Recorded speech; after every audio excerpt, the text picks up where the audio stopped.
Yo, Twitch chat, what is up? How's it going? Mischief, yeah, Phil, the Power Taylor, Frost Dragon, Zam, Zebra, Kirsten, Lopez, Yee, Irish, Papa, Rule, Ender, Tenger. Papa Crump says, conspiracy theory, HS replay alter stats to force balance changes. I would be curious as to the incentive there, but anyway, the mean win rate of all classes together doesn't equal 50% last time I checked. Curious where you would be able to determine that. If you're looking on this page, you'd have to weight by popularity of classes, because higher, higher win rate classes are generally going to be more popular. So this 53.3% would take up a larger portion of the sample compared to Warrior or something, which is less popular. So you'll typically see more classes lower than 50% as opposed to those over 50%. So you'd have to have population data to weight. I mean, I guess that's maybe possible if you went in here. But anyway, I don't know. I love conspiracy theories. What's up, everybody, though, man? Did I say yo? I don't even know if I said yo. Yo! There. Yo achieved. What's up, guys? Happy Sunday. Regis streaming late. Yeah, it's been that way a little bit lately. It'll change this week, I think, but definitely this weekend at least. Hey, Roan, thanks for the Prime sub. Appreciate the 7 months. Battlegrounds gamer. I actually did play a game of Battlegrounds last night while my phone was charging and I wasn't playing Marvel Snap, and I won. I won a game of Battlegrounds. I played as Lady Vash for the first time in my life, I think, and got first. I was really happy. Where do you see your stats? Here you go. Lady Vash right there. Boom. Pretty cool. Theatar. Lady Vash build. Isn't that weird? First place, though. Better than 8th place. I don't know when that was. Any idea when Duels will exit beta? No idea. Yeah, I don't know why it's been out for 2 years. I don't know why it's in beta now. This bugged out last night. That's right. It's bugged out last night. Boom, big gold at least. Nice. Gold is climbing. We've been winning a fair bit more in duels lately. Oh, speaking of which, did you guys watch that run? Yeah, it's on YouTube now. If you missed it yesterday, cool run on YouTube. Hopefully that didn't just spoil it, but maybe it did. I had a fun time with a thumbnail for this one. Death Mill Duels. If you don't notice, Adara is looking a little different here. I turned her into a zombie for the thumbnail because it's a death rattle deck. I wanted it to convey the zombie nature of the run, so I made her into a zombie. Isn't that fun? Made her undead. I don't know if zombie's the right word in Warcraft. I made her undead. Let's say that. Isn't that fun? I used Katrina Muerte to do that. I just kind of yoinked some skin marks and stuff off Katrina Muerte, recolored them, and just, pasted them over Adara, basically, so that it would match the Hearthstone art style. That's pretty fun. That was 10 minutes well spent, I think. So let's do another duels run. And then we're gonna do a little discussion video later. I have a discussion topic I want to discuss. Let's do that Drekthar Warlock, man. We were trying to make this work last time. I felt like it was so close. Drekthar Tome Tampering Warlock. I thought we were gonna get there. We got to think about how we want to do this again. These were our spells that we tutor, and then we just wanted a lot of big boy minions, right? Big payoff minions. We wanted Jailer and Mal'Ganis, and then anything else that was like good to play for 1 mana. You guys kind of have to remind me. Localar was an absolute all-star, as I recall. I think we really liked Localar because he can go to 0 mana and be amazing. We wanted Jailer and Mal'Ganis, I know. After that, I don't really remember what else we ran. Yeah, I did not like the Witchwood Piper tutor stuff. I remember not liking that. Yes. I think I agree with you that having more life gain or more removal or something that allows me to We can't have spells is the problem, guys. We don't want spells because we want to be able to tutor the tome tampering as soon as possible. So if we're gonna do any sort of life gain or removal style card, it needs to be minion based, perhaps. You know, I can't run Touch of the Nathrezim. Early taunts is an example of that. A way to be defensive with minions. Yes, that's a good example. Any kind of minion that it's like a rush minion, maybe some life gain minions. Hey, Diabolic, what's up? All of those sorts of things would be fitting. Something like Bloodshard Bristleback is kind of cool. I remember we got that later and I thought it was pretty neat. Both early in Duels, it's not that hard to get to 10 cards, and after Jailer, it's not hard to get to 10 cards. So I kind of like the idea of the Bristleback.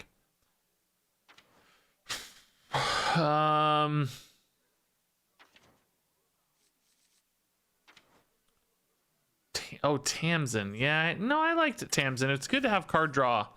Pact of the Lich and Tamsin are both good card draw and non-minions, of course, which is nice. So yeah, I like Tamsin.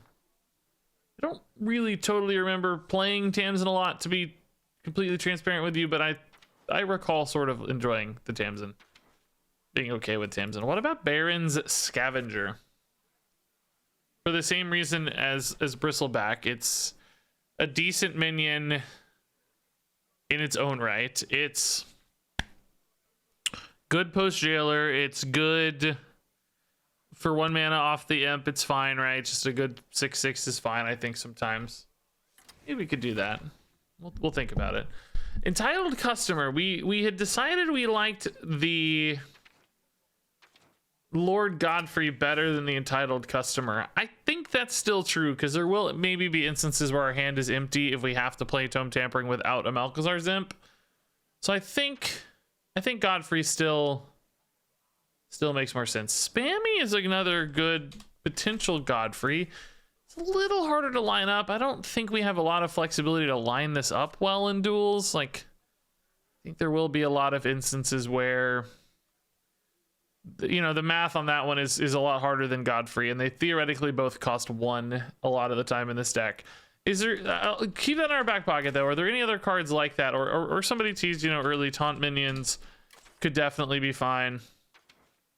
Just like an Annoyotron to really slow people down, that sort of thing, I think is completely reasonable. Death Said Cultist might get me a weird Death Rattle bucket though if we're not careful. This could get me mechs. Tar Creeper, Stonehill. I kind of like that Stonehill's 2-in-1. That's a neat idea. You know, it could be kind of cool is the Conjured Mirage. With Jailer, it just gets shuffled back into the deck. I guess the taunt minions don't really have taunt post Jailer, so they're really just about the early game. So we don't need to think about them perhaps so much post Jailer. Doomsayer. I don't totally hate Doomsayer, I guess. I don't think that's a crazy idea. Talon at 5 feels a little slow to me. Already, this is all very, very expensive. Yeah, Lifesteal and Rush or other angles too. I mean, Lifesteal typically demands more support than just Lifesteal itself. Jeklik is something we had used before for post tampering, but I know sometimes it clogs up the hand too. I remember not particularly liking that as much. Rush, man, I didn't realize Warlock has basically no rush minions. That's wild. That's cool. I mean, I don't even hate something like the Broomstick just to make some of these other minions better. Like Jailer Broomstick is maybe not the best example, but maybe it is for 1 mana. Just to give those ways to trade. I was sort of thinking things that are more independently useful. Something like a Samuro. There's no way to buff that though. Fishy Flyer, Twin Fin. Stuff that just kind of helps me keep alive. You can corrupt Ticketus. My thought with Ticketus, though, is that I don't know that we'll need that as a win condition.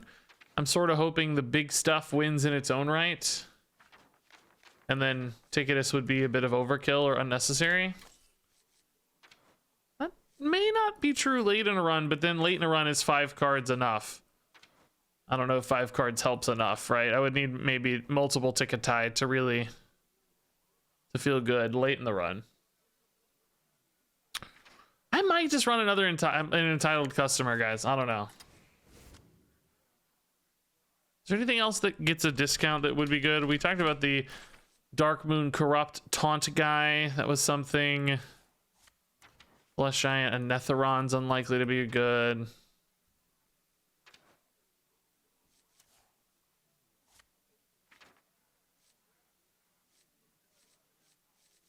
None of these really seem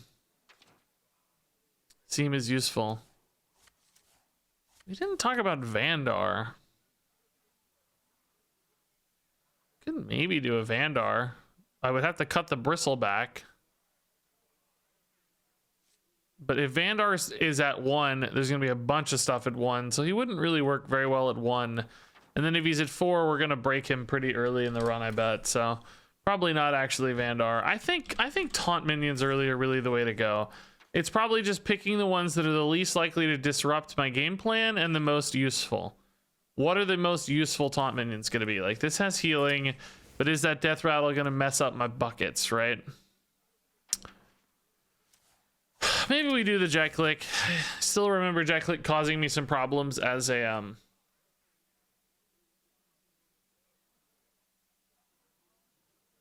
still remember that being an issue, but she fits really nicely. Otherwise, yes, I think Stonehill's decent just to give you extra bodies. Stonehill's a cool idea. Moarg, guys, Moarg's not actually very good in a jailer deck. I mean, I guess he's pretty good minus the jailer, to be fair.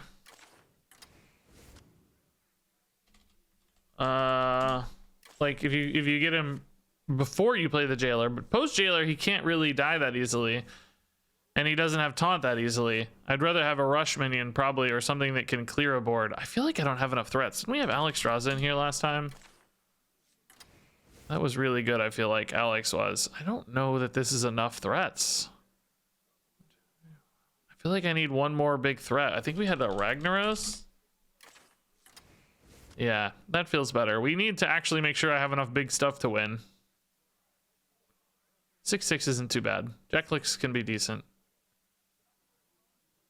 Okay. This feels kind of neat to me. Neptulon over Rag. My only fear with Neptulon is that he takes a lot of board spots, which is bad if you're going to go for a lot of immune minions. I mean, I guess that's a good problem to have. Maybe if my board's full of immune minions, I'm not that sad about it, perhaps. I do remember having some pretty big swings off Neptulon last time. I think you're probably right. Okay, I dig this. So when it comes to buckets, right, our main goal is going to be protecting our Tome Tampering. I think that's going to be goal number 1. Oh, yeah, we had Gigafin. Oh, yeah, I like Gigafin a lot. Yes, Gigafin's amazing. Yes. Minion base removal. Yes, we need Gigafin for sure. I'm going to cut that. I'm going to cut that death rattle. I'm worried that's going to mess up my buckets a little bit. We basically added Jacklake, Stonehill, and Bristleback for our early game. Potentially Baron Scavenger too, because frankly, we can get to 10 cards really, really nicely early in a run. Yeah, Gigafin is good. Alex is good. Yeah, we definitely made the deep end of this much, much better all of a sudden. I'm almost wondering now if Neptulon's a little bit overkill, but it's okay. That's the point of the deck, so let's try it. Let's see. This feels like a pretty good list to me. Hope we're not having any major oversights, but I kind of dig it. I kinda dig it. Alrighty. Yeah, we don't want Onyxia. 2/1s are not great when your board is, like I said with Neptulon, it's actually a risk to fill your board too much if your minions are immune. You need to make sure each slot on your board packs a pretty significant punch, I think. Legendary that discovers a hero card from the past would be good. Sure, yeah, that sounds fun. I love old hero cards. Okay, I mean, do we keep the tome tampering pop off, right? This is sort of the goal. We're going to be tapping into it very soon, we think. I don't actually want to draw it. I want to draw it off my hero power so that it's discounted. I guess I could try to mulligan a little harder for Imp, though. I don't know what the right balance is. I hate not having coin, though. Coin is so good for us. I could tome tampering on turn 2. Oh, I remember all the alliteration last time we were playing this. Tome tampering on 2 into the Torghast terror of the jailer. Yeah, that's fun. My jailer got devolved into Onyxia and it was a disaster. Oh, the summon 1/1s on Onyxia, yeah. It's funny you write old school Onyxia, but there's actually an even older school Onyxia. You're kind of meaning, I think you mean mid school Onyxia, because that would be the one that summons at end of turn.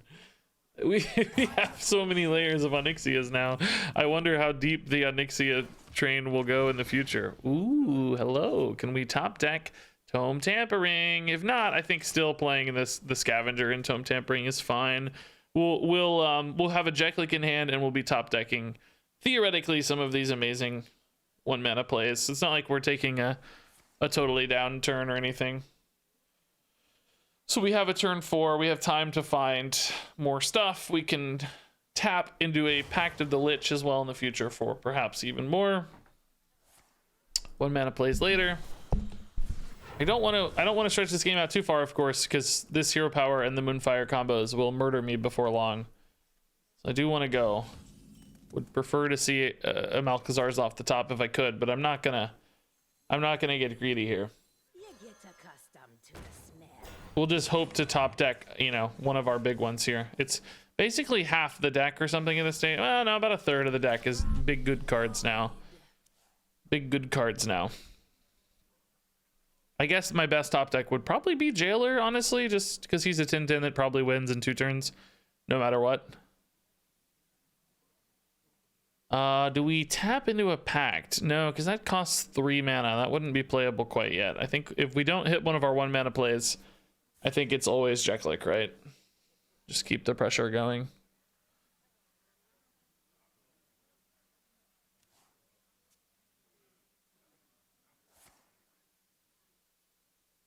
Yes, the middle Onyxia. Yeah, isn't that funny?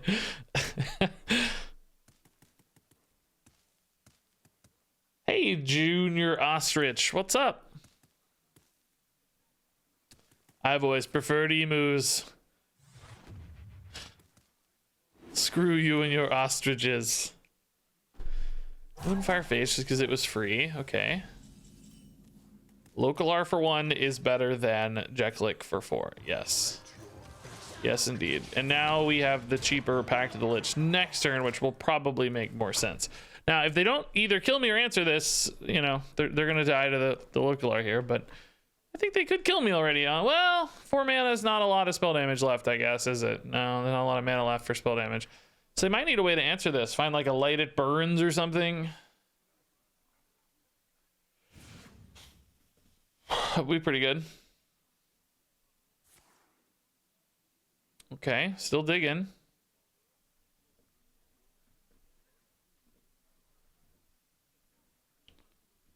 They find it? Moonfire only? Okay. It's not impossible to kill this, I guess, but it feels pretty tough still to me. Oh, Valish to get some mana. Okay, cool. I like this. This is a cool turn. Swipe! Wow. The 2 mana swipe. Power Word Shield.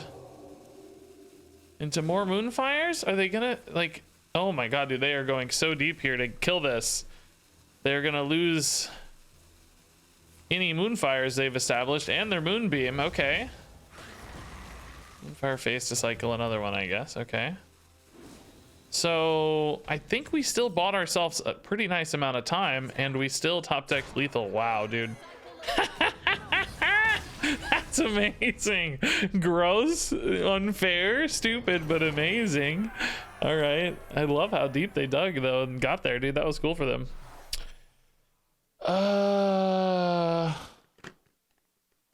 Okay, location is absolute garbage. We know that. I think it's Ring of Phase Shifting, right? Although, I don't know, rocket backpacks? What do you guys think here? Backpacks is sort of useful for some of our minions to be able to trade right away if we play them for 1 mana, right? Or otherwise, just a bristleback healing for 3 could be a pretty big deal. Last time I remember we got like heavy armor in this deck. Phase shifting, you know, we get a lot of legendaries. We have quite a few legendaries in the deck, so it's like more bonus value. But do we need that bonus value, I wonder?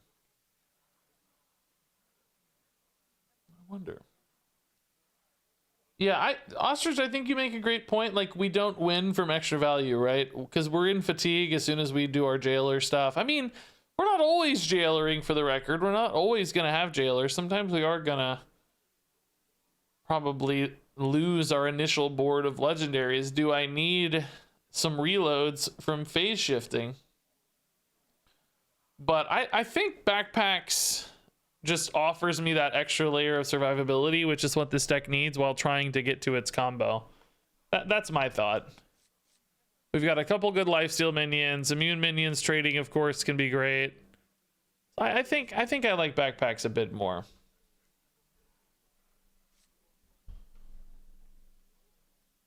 It's close, though. It's close. Ring is too much value. I don't know if you're saying that as a way to convince me or as a way to agree with me, but I think you're right.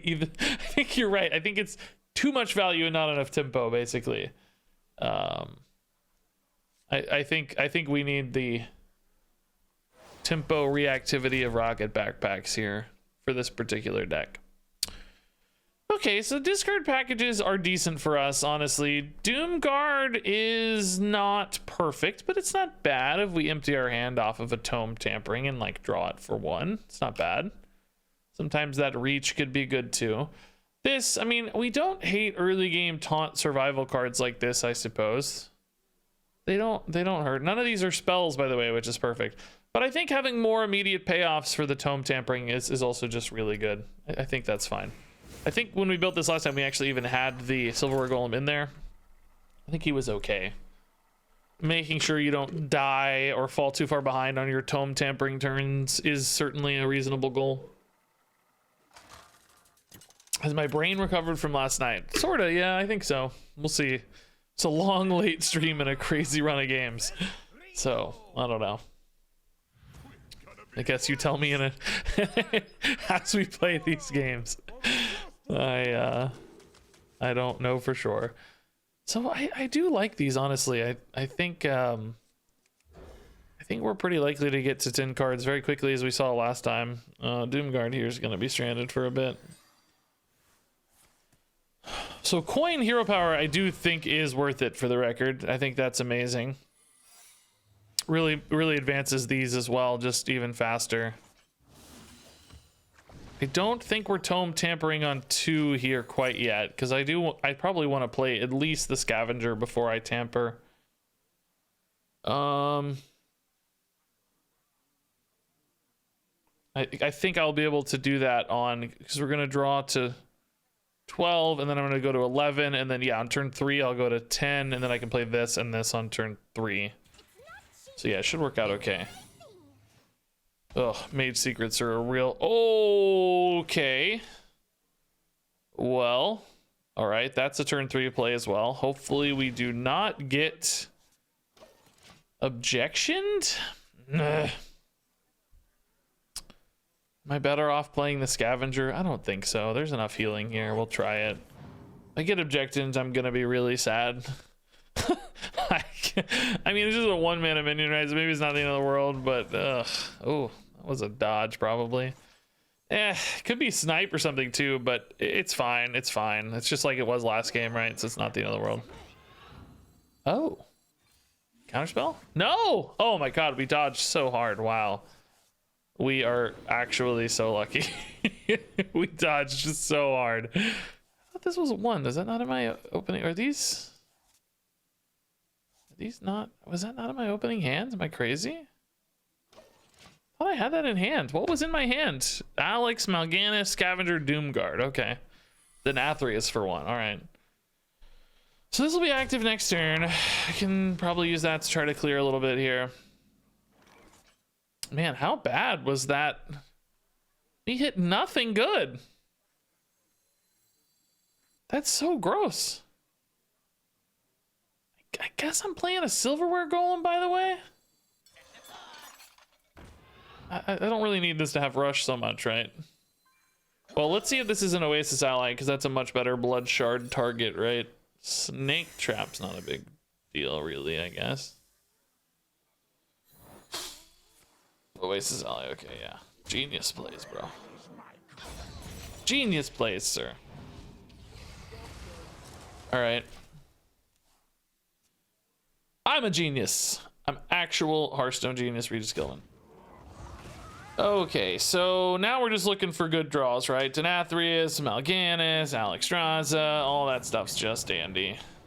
I think Katam's here is going to be good soon. We might just go for a Pact of the Lich, right? A bunch of 3/3s, and we're very likely to hit one of our 1-mana plays. We haven't tested Counterspell, though, so that could whiff, huh?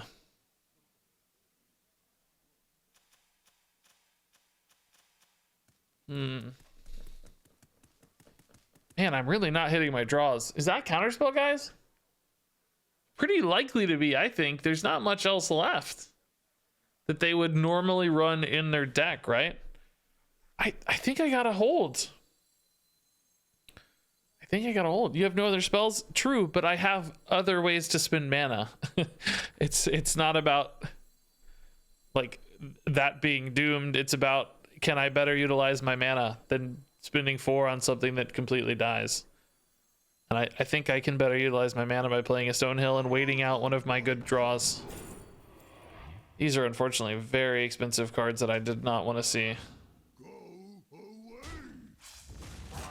Okay.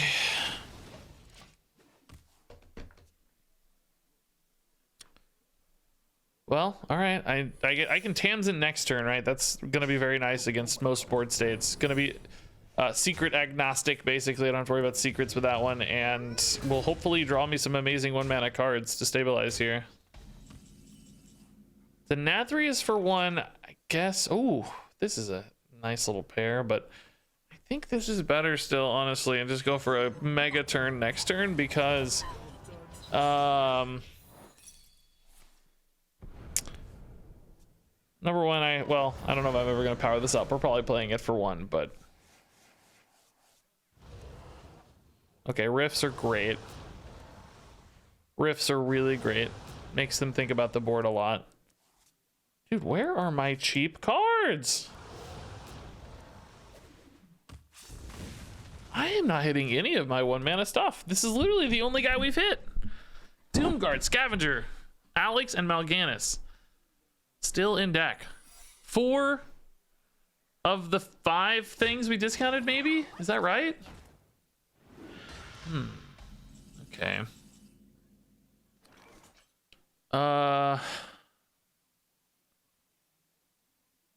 Good lord, I don't even know where to start.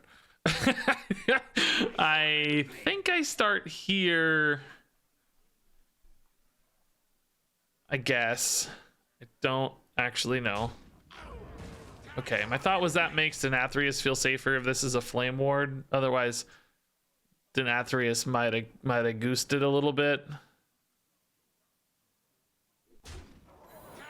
Not a Flame Ward. Visage, okay. That's kind of fine.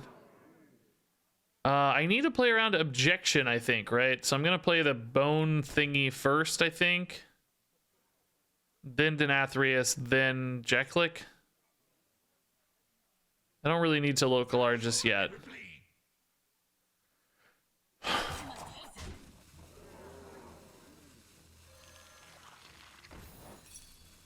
Okay, there's the Objection, yep.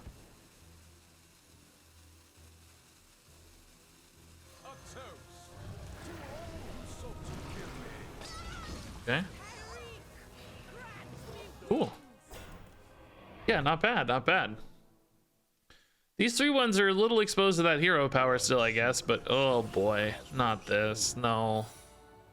No. What could it be? I can just go face, right? Barrier, I guess, is a pain.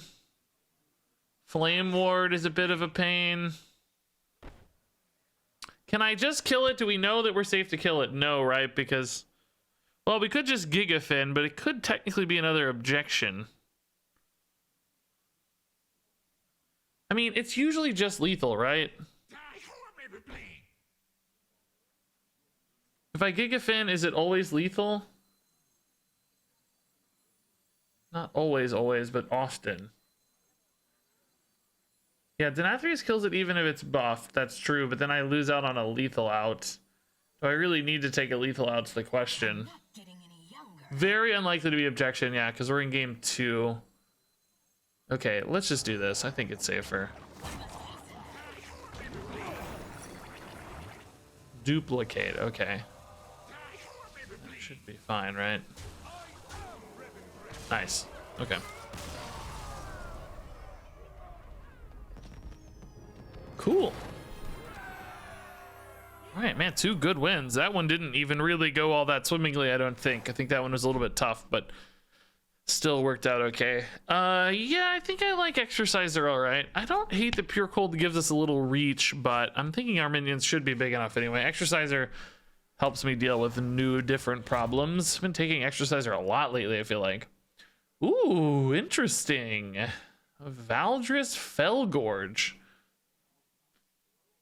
Even bigger Malkazar's imp plays. Hand of Gul'dan is really good for tome tampering, right? Because it's an immediate reload. I think that's better than this, right? And I don't even really hate Goldshire Knoll. That's fine. Felgorge is not great, but it's fine. Draw 4 cards actually is pretty good for us, honestly. If that's 1 mana and draws 4, that's actually insane. I kind of forgot he drew 4 cards. Dude, in hindsight, this card looks nuts, but I don't remember it being ever that insane. I feel like it was just okay. Yeah, that's gotta be it, right? That's gotta be it. That's just too good. Both of these are so good post-tampering. Kind of love it. Goldshire Knoll is sometimes going to be decent too in the early to mid game, just keeping us alive. Hey, Ruler of Chaos, man, thanks for the 10 months. Gutter Boy, thanks for the 8 months. You guys are very nice. Yeah, good bucket so far, yeah. What's different? Better deck. Really, just put in some more early game. Refined the deck build and got a Rocket backpacks to help us stay alive even more. Okay, so hand is amazing in tampering. A hand is a spell, by the way, guys. Oh, I totally forgot we added a spell, which does lower the consistency, but again, it's a really good payoff, so I think it's probably okay. Didn't really think about that a lot though during the bucket choices. I gotta remember to think about that. I actually really like all of these in a tampering scenario. Maybe Denathrius is not quite as good. You need to kind of fuel him, but I think this as a recovery play is really nice. This other bubble Finley, we've seen a couple of these this week. Dude, tampering is going to be really good. Really, really good. I think I'll play it on turn 3, right? If I get it anyway. We may get packed instead. Oh my. Ooh. Can I get an imp off the top, please? Maybe even a jailer would be better, though. Give me the jailer so I can just jailer Mal'Ganis. Top deck off Hand of Gul'dan. That sounds even better. Hey, JB Bow, thanks for the 17 months. Tamsin's not a bad play either, guys. I think we do this, right? I think drawing 3 cards is really going to be great. I might even get one to play immediately. Imagine if I got a Tamsin off the top here for 1. I could tap into a pact and like play for next turn, but I'm gonna get bodies, I'm gonna get cards. I think we go for it. I don't see the reason to wait. If I get one of these back, I'm gonna be over the moon. Nothing back. Oh my god. Sure, I'll play this again for 1 mana, yeah. Whoo! Okay. Not too bad. Not too bad. I mean, I don't hold the Gigafin here, right? I think I just like the stats, kind of regardless of however big their board gets. I think I just like the, 11 damage here or whatever. It's gonna be very hard for them to deal with that on turn 4. While overloaded, mind you. I guess I just play a Silverware Golem and just start trying to end the game, right? It's a little bit bigger than the Stonehill.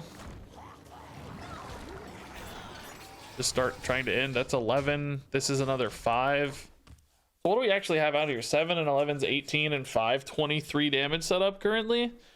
I think the Doomguard might be worth it. Let's see what we top deck, of course. I could also tap into a Pact and play it, but then I'm not really drawing playable things. Maybe Imps, I guess, is possible to add to the board, but that would be all.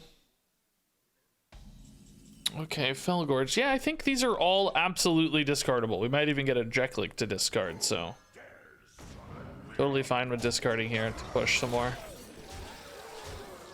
All right. Cool.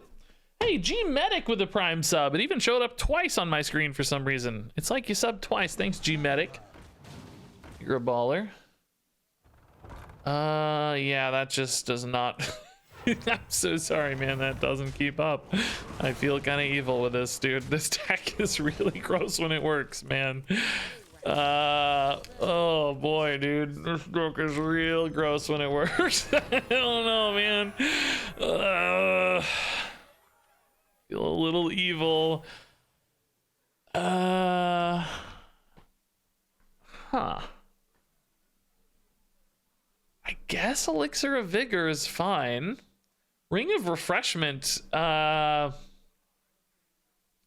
really worth it usually, I don't think. It's kind of a neat idea, but not really worth it, right? Band, I mean, we're turning all our stuff into 1 mana minions, but do they really need to be poisonous? Like, the Nathrius is cool with poisonous, but does it really need to be? Like, is that really... I mean, Godfrey's actually pretty cool with poisonous. But let's think. Does the Vigor actually, like, disrupt me more than it helps me, I wonder? Because I'm trying to draw all these 1 mana cards. If I'm putting in, like... So for instance, if I Tome Tampering and then I play, like, a Jeklik or whatever, I'm shuffling a bunch of Jekliks into my deck. Is that going to make me worse? I think it might make me a little bit worse. I'd rather hit the 1 mana plays than the 3 mana plays, right? I don't want to be beholden to Vigor necessarily. Now, Vigor is really good with Jailer. Yeah, Farso, exactly. It's good post Jailer, but as you've seen so far, that's not really been relevant that often. I mean, the odds of getting a Jailer is pretty slim. This is weirdly... None of these are good, but it's weirdly... It's weirdly important distinction. Like Vigor is the most thematic fit, of course, right? It's all about cheap big stuff. That's what our deck is doing. But yeah, does it pollute more than it helps? That's what Irish Wristwatch has suggested. It pollutes more than it helps. I don't really think Jailer Vigor is a reason to do it, because Jailer has been such a small part of our game plan. Like, as you've seen, the odds of getting the Jailer down early just aren't that important. If we do, we hope to win off the Jailer play itself, right? We hope to just overwhelm the board and just kill them is the goal, not like play into fatigue or whatever in that scenario.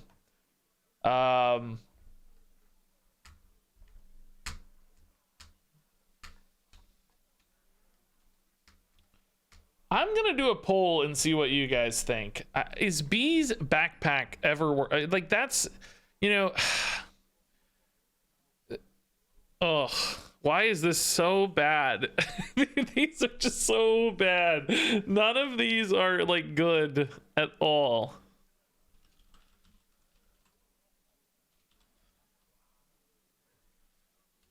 They're just not good.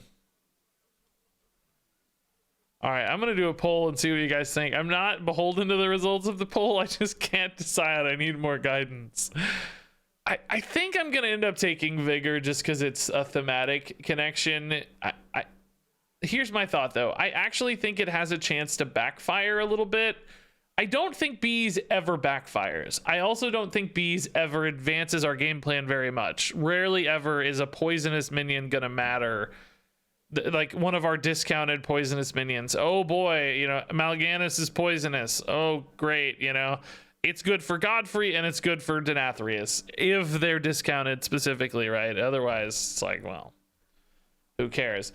But Vigor can actually sometimes win a game, right? But it can also probably sometimes steal a game or make it harder to win a game anyway. My God, this is the most tight race I've ever seen. What on earth? It won by Vigor, won by 1 vote.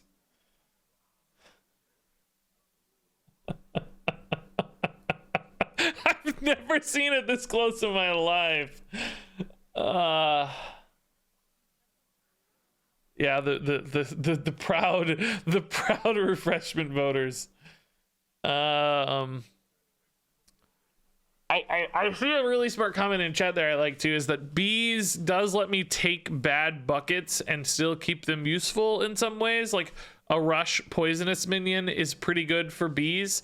Like if I get offered just 3 garbage, you know, river crocolisks or whatever, they're suddenly pretty decent cards with Band of Bees. Just clearing a minion, but that's so rare.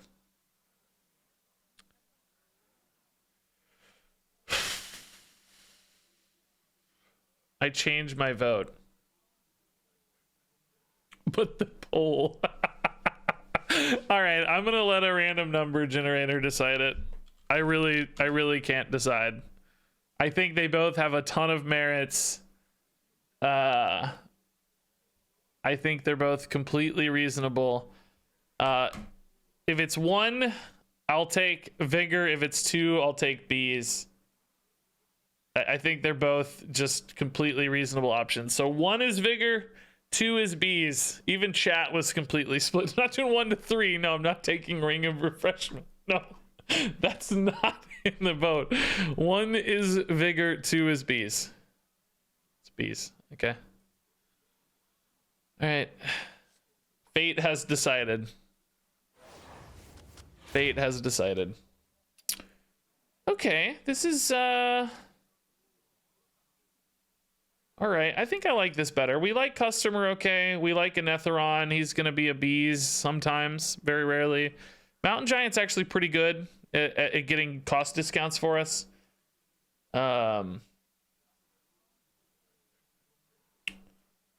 So, yeah, no spells, importantly, is really nice. I don't think I like these mid-game plays as much. I think the swing potential here is more important. As we get later and later into the run, I think having swingy plays is going to be better than having those little chippy plays, because we're going to have a little bit more health to work with. So it's going to be more important to like make a big turnaround and stabilize our health a little bit, as opposed to kind of trying to keep up in the early game some.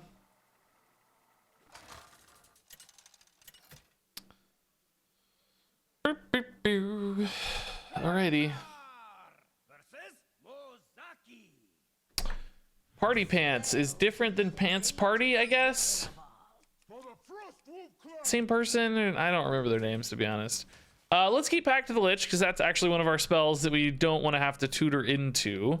Do we keep something like Entitled Customer against Secret Mage? Hands are going to be small unless I had exactly Malkazar's. I don't think so, right? Let's look for better big drops. Number 1. Ooh, that's really good. So now am I always getting Tampering on turn 1? Play it on turn 2 into Hand of Gul'dan? Problem right now is I don't have a lot of good discounts. I kind of need to get more stuff to discount here, I think. Oh. That's a better thing to discount. I still feel like it's not enough though, right?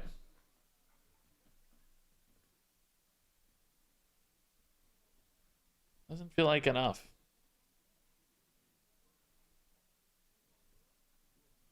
Have you ever tried doing a duels run where you let a random number generator make every treasure bucket decision for you? No, but I like the idea.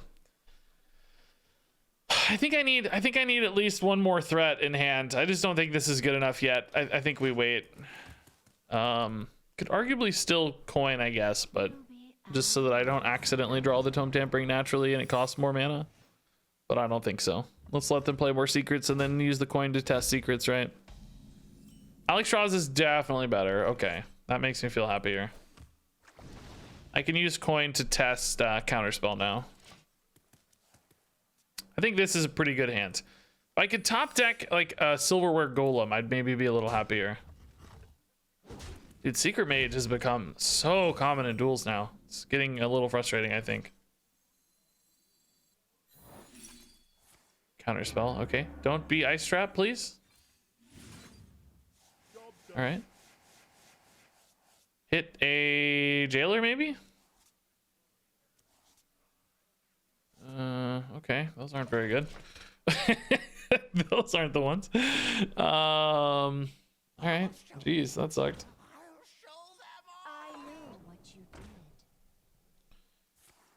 Well, Mechanical Dan off the top, maybe. Still wouldn't mind an Alex. Jailer's maybe a little late, honestly, now. I don't know. We're gonna die. Localar's not it.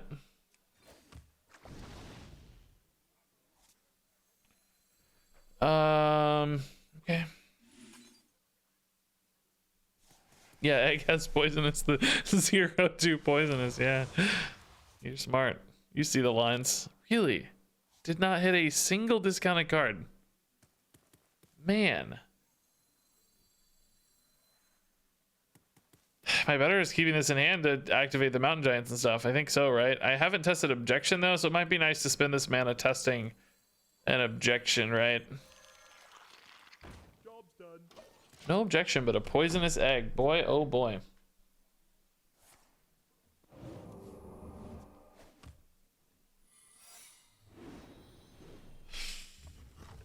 There was an Ice Trap, it would have triggered first. Oh, good point, because it was from Mysterious Tome. Yeah, it was equipped before the Mage Secret for sure.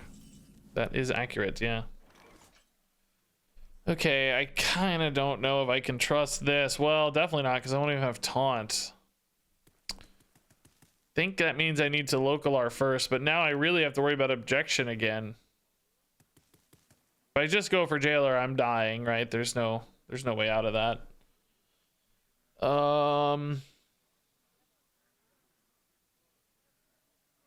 Localar could easily get Objection now, though. They just played a new secret. It's very likely to be Objection, but I guess the question is, what choice do I have? Also, Freezing Trap, like there's a million problems with this, but Jailer Jacklick just doesn't do it because this doesn't have Taunt Lifesteal if I go for Jailer. I mean, it has Lifesteal, but no Taunt. So maybe the opponent won't know how it works, though. I do have Rush. That's a good point. I do have Rush. So maybe I could rush the Jacklick in.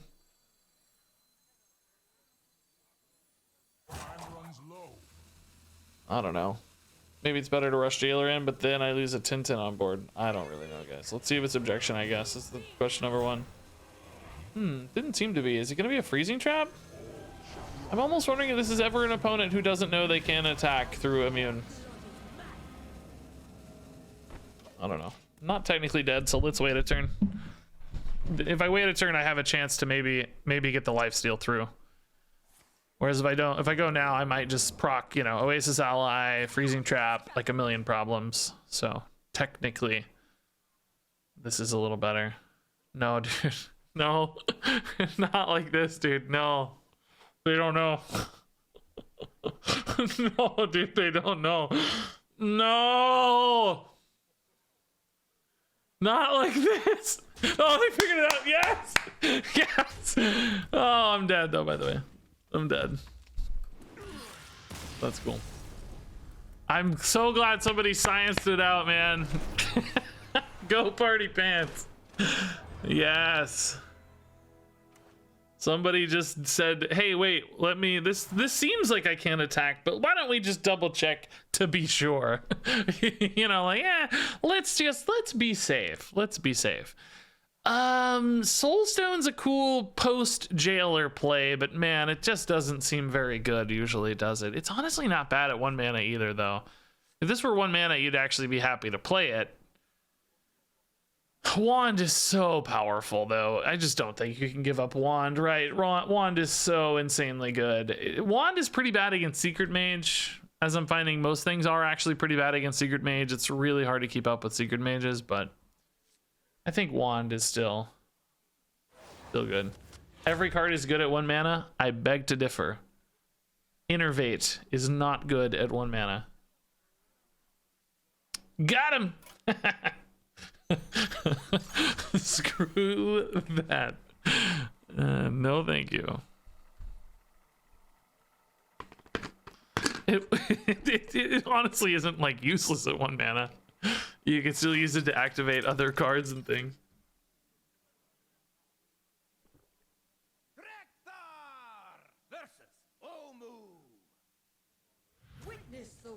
All right, Druid I feel a little happier about, I think. This honestly isn't a bad hand for Tome Tampering. Good reload, good stabilizer, because Rush lifesteal is insane with this. Honestly, might ditch the Scavenger and the Jacklick. I mean, Jacklick's pretty good for Tome Tampering too, I guess. But I want to find one of my spells that I'm more likely to hit the Tampering sooner. I want to try to draw a spell. Nice, okay, we did. That's actually a really good spell to shuffle in too, as we found out last game. Top decking that for 0 can be really, really powerful. So I'm going to hit either Tampering or Hand off the hero power. I think we will absolutely coin it in this case. Need to go fast, it looks like, in this matchup in particular. Doomguard, not so interesting. If I hit the Tampering here, do I play it on... Oh, we got Wand. I forgot we got another spell. Shoot, okay. That's still a really good card to get as well, though. Actually, we might have to play that on turn 4 so that we don't die to this insane board. They have a lot of insane stuff. Iron Roots makes them very, very big. Very fast, unfortunately. Good God, dude. Duels is just so smorky these days, man. What an insane draw. Okay, that's clutch. That's so clutch, because that means I hit the Tampering guaranteed. Am I gonna have time? I may be dead even with the Wand, man. Oh my God, dude. So the soil, are you kidding me, dude? I gotta do this and hit Wand, I think. I need well, I can't hit Wand. Well, I can't hit Wand off hand. Yeah, I'm just dead if I don't hit Wand here. Are you kidding me? Look how stupid this is. It's turn 3, man. It's turn 3, dude. I gotta hit Wand. I'm gonna draw 3. There's a chance I hit Wand and then I stabilize. I mean, we gotta try it. There's no better play than this. Good luck, I guess. I don't know. I couldn't, it looked like maybe that showed me, but I couldn't tell what was what. Jailer's not a Wand. Oh my God. Oh, dude. Actual God of Hearthstone. Plot of Sin. Okay. I gotta make a decision here. Do I go Jacklick just to buy a turn? I think so, right? Like, kill the 4/4, play the Jacklick. Oh, she has Rush too. Yeah. She has Rush. Yeah, we gotta take 1 turn here to stabilize a little bit. And then hand next turn, see what we find, and maybe Jacklick again, right? Okay, making me 2/2s, that's fine. I don't care about that. That definitely means I can hand. I mean, do I ever play the Localar instead, though? I don't have that many cards in the... Oh, you know what I could also do is hit Pact. Or another... No, hand is in hand, right? So I don't have another hand, do I? No, that's the one. I can hit Pact here.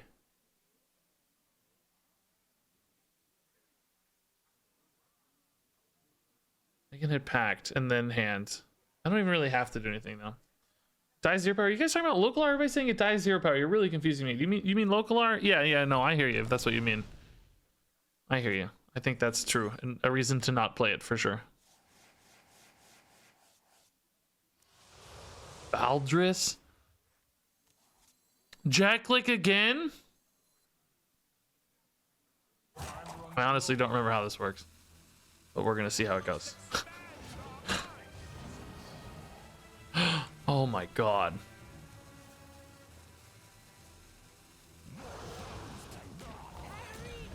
Okay.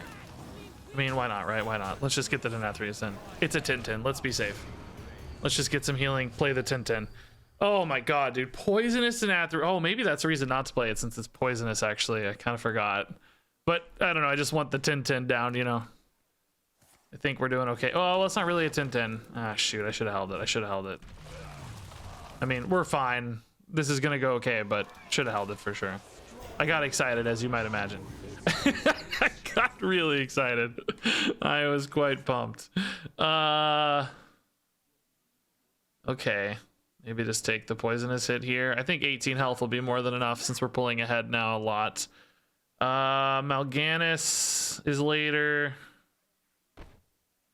Oh, your hand is full. Oh man, he won't be there even at 10. That's kind of sad. I don't know, it feels weird to throw away the lifesteal though. Let's not throw away our lifesteal.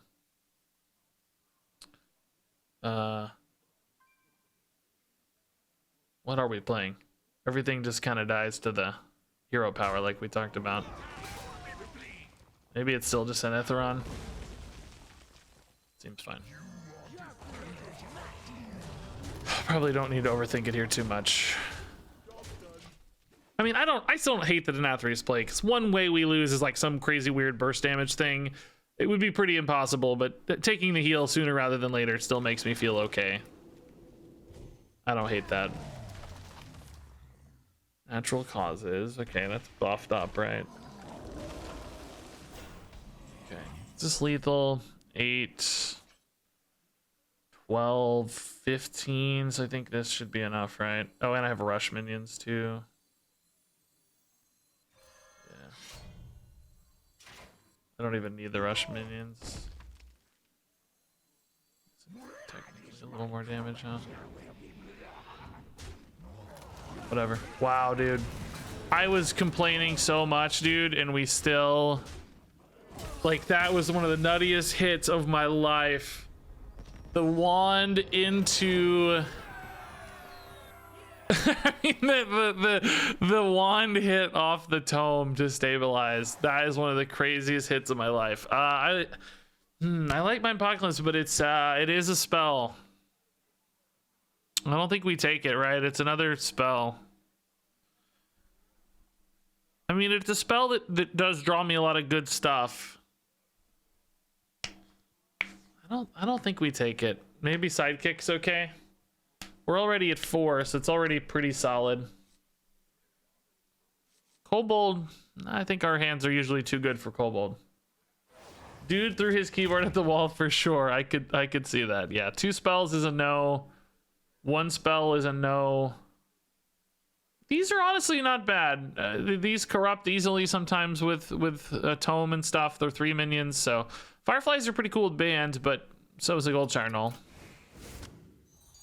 And again, we're really protecting our tome tutor. So hey, Grizzly Bear, thanks for the 37 months, man. Very cool. Am I ever gonna switch to another game? Only if people stop asking me if I'll ever switch to another game. So no, probably never. No, I actually want to play some God of War this week still. I'm trying to get there.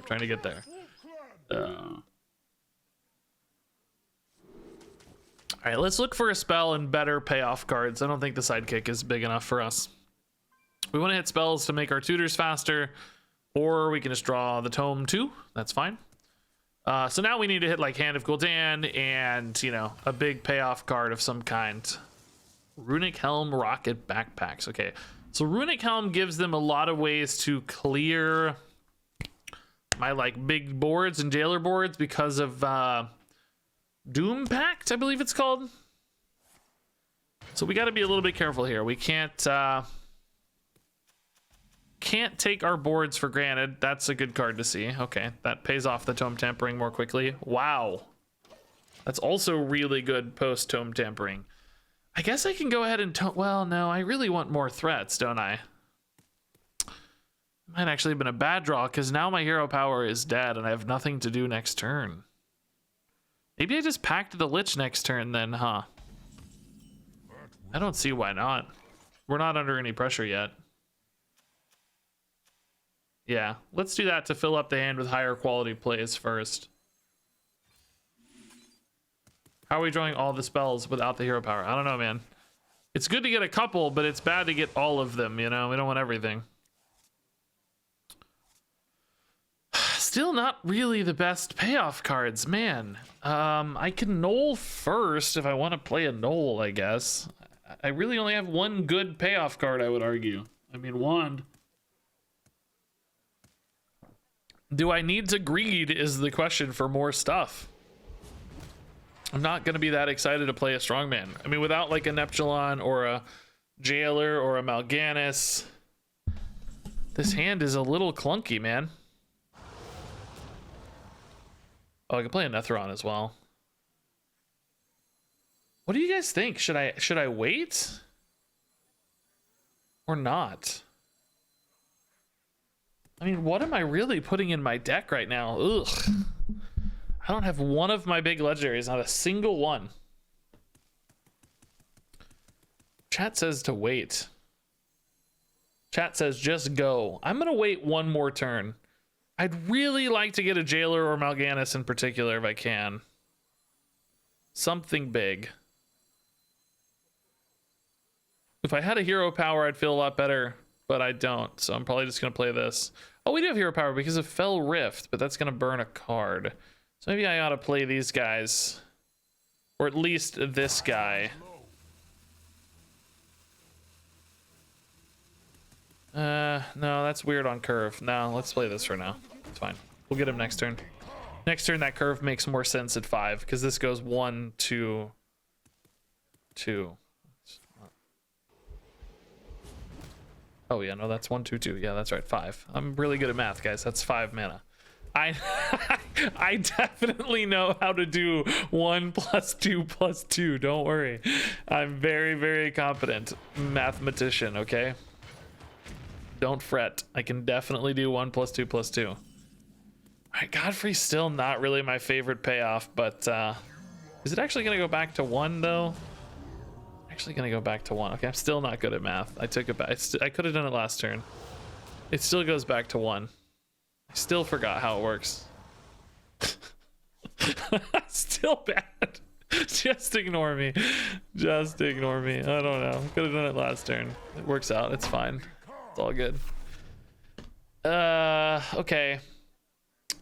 Still not really the payoff cards I'm looking for, right? Still not very exciting. Oh, that's really good for hero power. Wow. Death and Decays are gross. I guess I'm leaving up an 8-1 though, maybe? Oh, maybe not. Still a decent trade though. Man, still no good payoffs.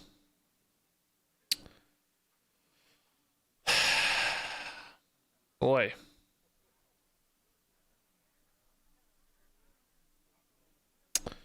I think I'm gonna do it now for lack of anything else to do. I just don't have any good plays. I mean, we're gonna be moving into the late stage of this game soon, just on full cost things anyway. We're getting to the point now where we have so much mana that it probably doesn't matter much.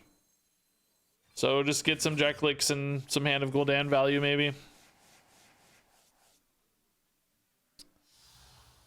Nothing here that interesting.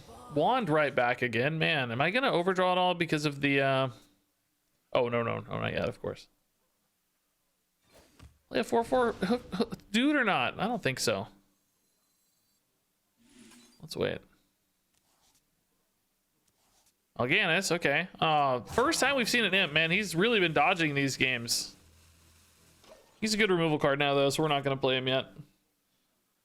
First time we've seen an imp, right? We've been playing minus imp this entire run so far.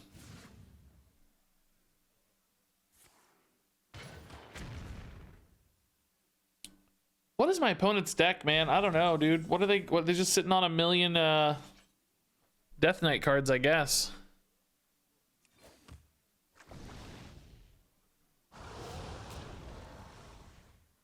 Tamsin, okay.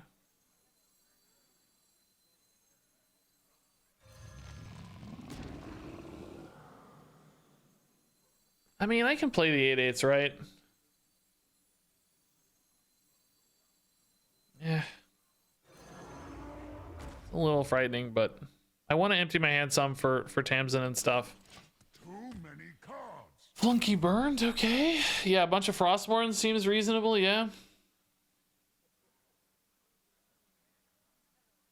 Yeah, poison is entitled customers. Crazy, right? Just always a clear no matter how many cards are in hand. Yeah, there's the Doom packs we were talking about. Exactly. They might have 5 of those, so I really got to kind of stretch out the removal, I think. Death Coil, okay. Just shipping that in because they had mana to spare, I'm sure.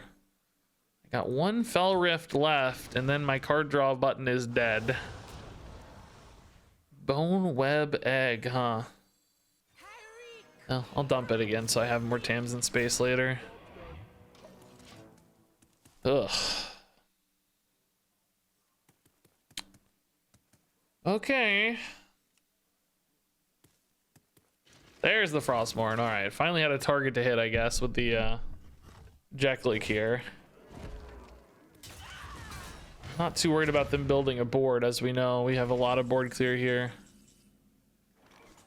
Stonehill, do we ever just Alex face for lack of anything more interesting to do?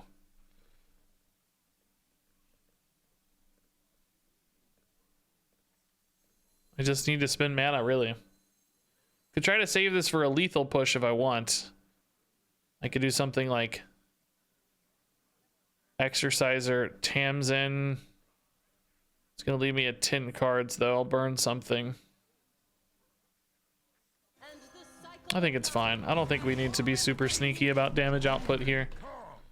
I don't actually know how we're gonna win this game, to be honest. I'm almost always going to get outvalued by the Death Knight cards. I need to win in some sort of fell swoop, but like I can't really do that with Jailers. I would be able to maybe with a Denathrius in hand, right? That would be one way to get some burst damage.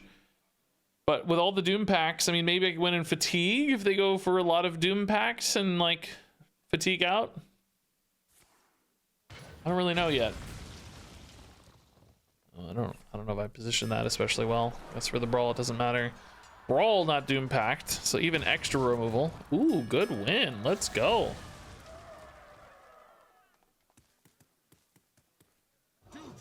Barov and hit, I bet. Are they gonna take 8 off this? Oh no, Rush Barov. Okay, they didn't want to take 8. I might have thought about to get an 8/8, but they probably knew that was too low. 15's really spooky number. Strong man.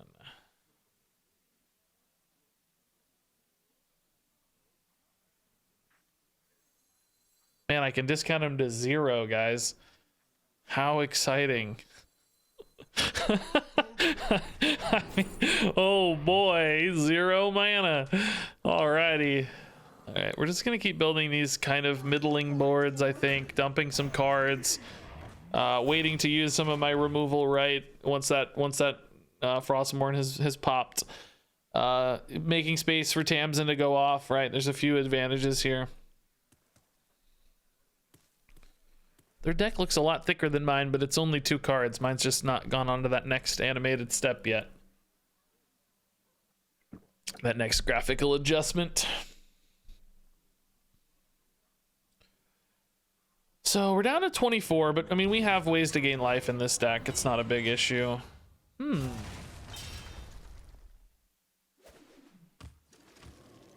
Huh, I feel like you could have hit that with your other weapon. And they valuing that 1 damage for me that much? So they could have saved the durability, basically, I mean. Ooh, now that's a bit more of a win condition, maybe. I'm like thinking about my health here a little bit. They've got me a bit spooked when it comes to health totals, guys. I don't know. Maybe I just use the Imp here to trade and hit face and then Tamsin. I don't really know if that order matters in any way or fashion. This still lives, so let's just do this first, I guess.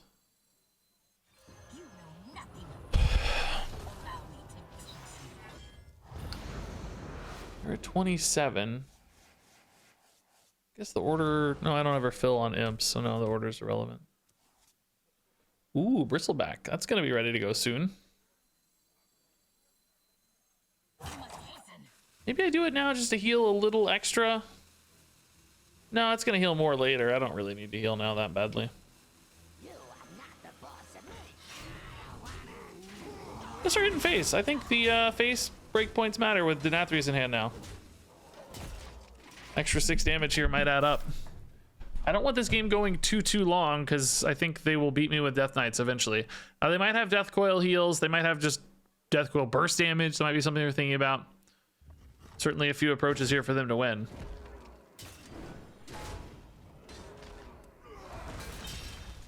Seven heal here. I can make this a pretty big heal next turn. Oh my, that's a big heal. Customer just kills that. I mean, as does the Blood Shard, I guess, huh?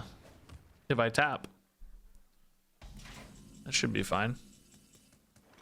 I'm at 16. That's scary, guys. I'm getting nervous. Do we think they have enough Death Coils to kill me? Should I I mean, 6 should be enough, right? 6 will be enough. I trust 6. I trust 6. Oh god, I forgot about the idiot. Oh, I forgot about the idiot. I forgot I'm shuffling in. So it's actually I had to hit a riff to make it actually 10. Shoot. This clears, this clears. This does not clear, but it heals. Do I want to use that as a heal? What is taking so long? Do I want a wand so that they don't gain any armor? It's actually kind of an interesting thought. Oh yeah, Valdris can draw, yeah. Yeah, maybe that's worth it. Do I burn Jailer here though? I don't know, I think it's worth it though. I need to heal. I think it's right. Big board too, which is nice. I get Jailer, that's important. I didn't want to burn Jailer. I burn 1 here, right? Well, 2 counting next turn. Okay, but we're back to 22, so that hopefully creates a better break point here. All right, Jailer next turn. Denathrius if needed, maybe, or if lethal at all. It's gonna be 12 and 3, so it won't be lethal. It's only 15. But if I get Jailer, then I can go for Mal'Ganis. Now, again, I don't actually think that's that valuable, though, because I think they have a lot of Doom Packs. Remember, Doom Packs still clear that sort of board. It only survives against those specific sorts of removals. 26. Kind of feels like it could be a Denathrius turn. Jeklik's a decent heal, too, though. And can just clear that. Could maybe put in another Jeklik as well. Kind of wishing I had more threat development here, though. Not exactly developing a ton of threats. You guys are all saying Jailer, but I think it's too early, guys. I just don't think it... Again, I'll restate again. I don't think it wins the game. We have to assume there are like 2 to 3 Doom Packs in their hand, and Doom Pact clears the Jailer. What is taking so long? Remember, Doom Pact does not care about immune. Also, they're not even close to fatigue yet. So, I mean, yes, once we get desperate or once we're already in fatigue, I think Jailer will be completely fine. We will eventually turn the corner into a Jailer. I just don't think we're there yet.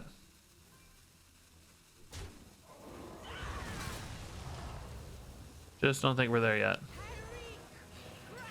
Want to build one more good board. I'm going to hold weapon in case we need it. Okay. This feels like it might be a Doom Pact board if they don't have any other mechanism. Death and Decay is pretty good here too, though, so they may just think Death and Decay is fine. Death and Decay ping in particular is pretty nice on the Jeklik. Ugh, I gotta go soon though. I'm just afraid we're dead, right? It seems like we're gonna die.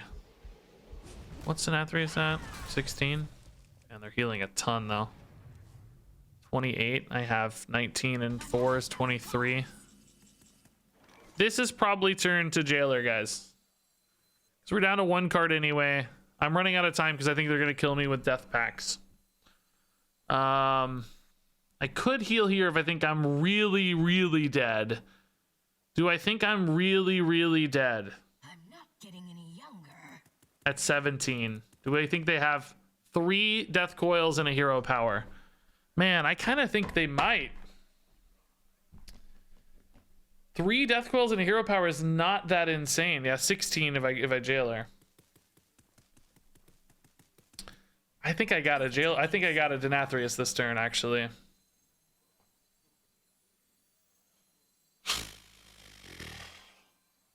I think I need to Denathrius this turn. I hate that it's losing a little damage technically, but I think it's pretty important. This is really, really scary though.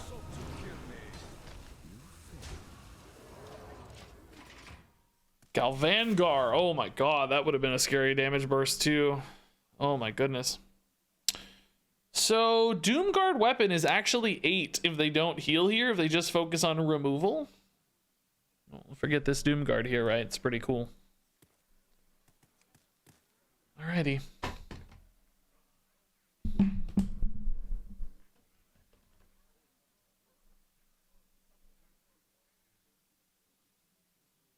Man, if this were 1 mana, imagine, and this were 9. Oh, we can just silence that. That's totally fine. Not a problem. Cool. Man, I can just weapon silence that on board. They know they're dead on board. But Wand makes them super dead. Cool. Man, good win, guys. That was a tough one. That was a tough game. I don't know. I can't believe that was better to them than like a Doom Pack, because they knew they were dead on board. Like, what was in hand? Death Coils to heal themselves, Doom Packs. Maybe they just had a lot of Army of the Deads. I'm not sure, but this is a pretty good bucket. Yeah, like big guys. Severian can draw a lot of cards, so sure. Or a handful. Let's not say a lot, but a couple. 7 Frostmournes could have been. Yeah, could have been. Guys, I'm gonna take a pee break. I'll be right back. I love that this is at 5 wins. This is really cool. But give me 1 minute. Alrighty.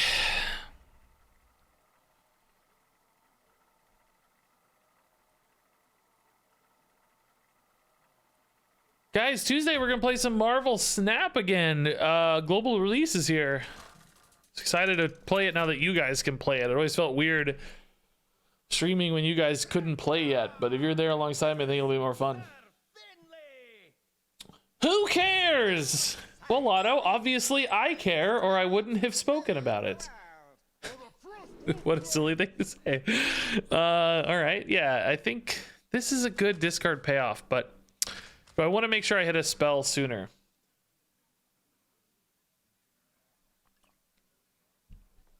All right.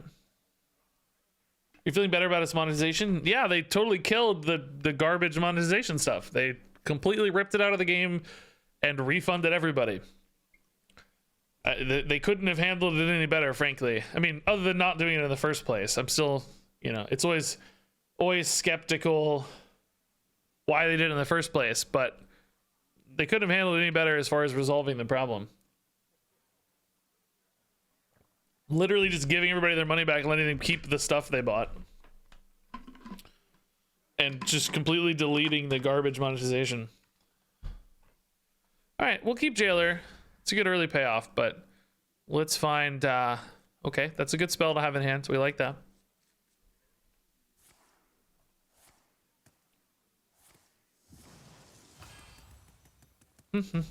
How tall are you, Regis? I am 6'3". I think that's like 190 centimeters, maybe 191. I don't know. I always forget the exact. Somebody can look it up. Try to help for the people over there in the non-American parts of the world where we got God's own measurement system here. We like base 12. We like them feet and them inches here. We don't mess around with them centimeters. What's a centimeter? Yeah, I don't know exactly what the translation is. 190. There you go. Ooh, fancy. Okay. Hand pays that off nicely. We got Jailer too to pay it off. How tall are you in Hearthstone cards? Good question. I would guess a handheld Hearthstone cards what? Like about that size, right? That's about 9 inches, I think. I've been telling people that right there is about 9 inches. So if a Hearthstone card's about 9 inches, I am I am I don't know, I can't do that math. Too advanced for me.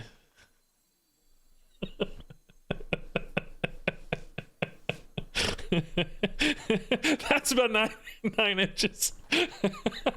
All right, I think this is good enough. I honestly, we've got the draw, we've got the wand. I mean, the problem is, right, it's gonna be 6 cards out of 27, so our odds of drawing a discounted card are really only ever going to be 1 in 5. But I do want to get the bone webs in. I do want to get that wand back ASAP. Maybe not. Maybe we can play the wand naturally on 5 here. Be a little bit greedier. How do you eat cereal again? Yeah, I know. I don't know. You divide a foot by 10. Yes. There we go. We need base 10 feet.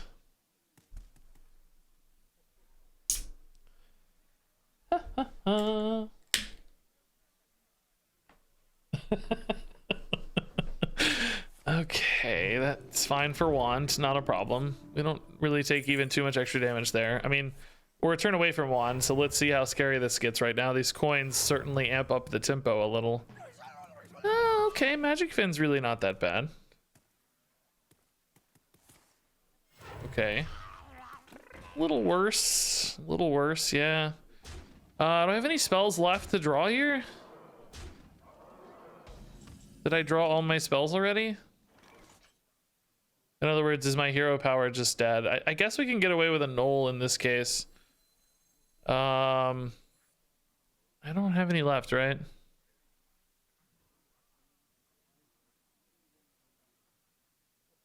For some reason, my brain's just not good at reading these and processing whether they're spells or not.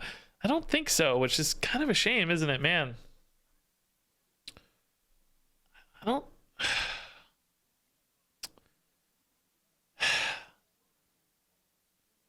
I could do this and play this for 0. I kind of burn a thing. But I think I like that a little better because I might get some rifts. I might get better cards for next turn. I think I like this more. Some 3/3s would really help here if I can get 1 or 2. It's also just a better card to have in hand. Okay. Did I say 0? You know what I meant. You know what I meant. Ignore me. Do I value trade or not? I'm going to wand anyway, so it's really just about saving damage here, ultimately, which that seems to do the best job of.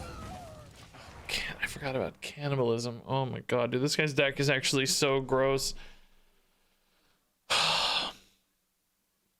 If I go for wand here, I mean, am I tampering on 6 and then tapping into hopefully a hand or a Fell Rift to chain into something amazing?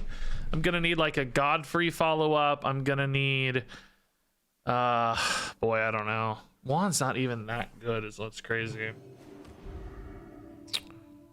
But I have to. It's too much damage, right? I'm dying, so it's not like I have a choice. I'm at 10, dude. That's so gross. Yeah, where is our imp? Yes, exactly. We have not actually imped a tome tampering one time. It's just we've never hit it on time. We did have like the imp tutor in that last deck, but it felt so bad most of the time. It was so expensive and awkward and stuff. I didn't want to go back to the imp tutor. Oh, Godfrey could almost keep up here on his own. Same for sidekick, but I think I need to make plays. I don't think I can wait. I think we have to make big plays.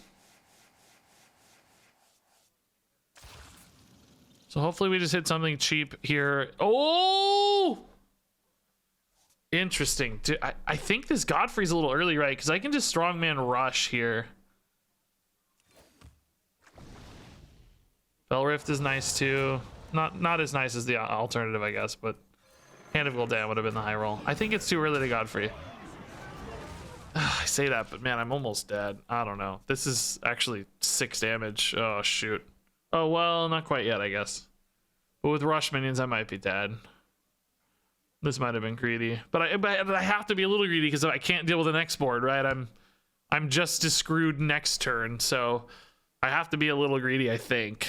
This is probably the right play. It's one of those where you kind of have to just like bite down and hope for the best. Like they don't have some way to figure this out and kill you, but it's probably necessary to do that in order to win. But if they have a rush menu, they can just trade in. This goes to 3 hero power and hit for 6, and then 2 is 8. So any way to clear that with a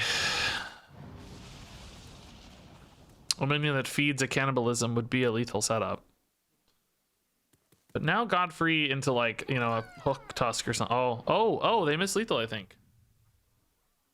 They needed this to buff this.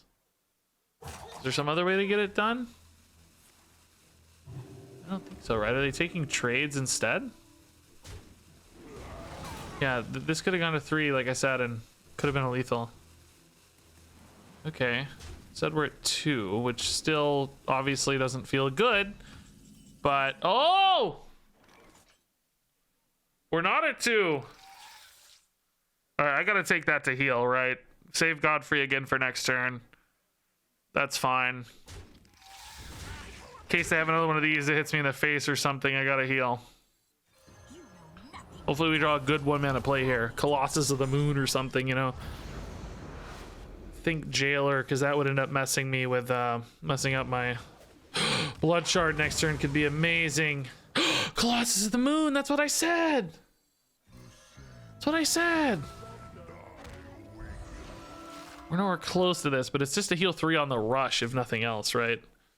So, Hook Tusk is big. Godfrey's got Poisonous, which is actually bad for Colossus of the Moon, but in general, okay. Where's the appendage? It's this thing, this green thing right here. I don't ask. I've never seen a poisonous Colossus of the Moon, by the way, but it's wicked cool.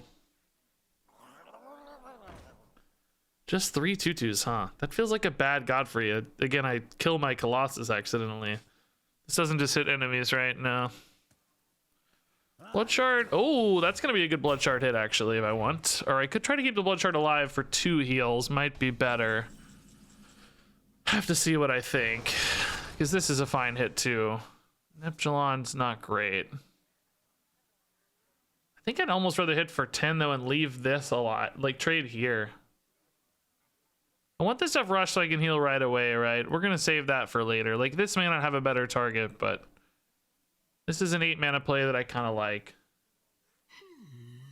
I want to... We're not going to get to 10 anytime soon, so I just want to heal 3 here. And I want to hit face for 10 so that I can put a clock on the game. So we're going to do this way specifically. Oh man, this does leave this like 8/8 totally exposed though. I really need to hit for 10. Because if I don't need to hit for 10, this feels a lot better. Putting this to 1 and just letting it die to a 2/2 feels weird. Also, just not clearing the board feels weird. No, I guess I gotta do it this way. I'm not in love with this, but... Oh, I'm an idiot.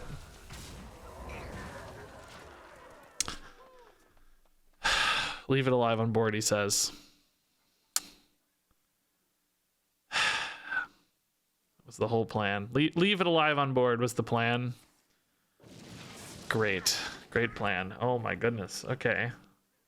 It's actually not so bad, really. They just didn't advance the board at all there, so I can just keep doing my thing. Jack looks nice. I don't really need a mountain giant yet, do I? Maybe I save Jack to have a rush, though. Feels better. So I can spend the mana on this giant for now.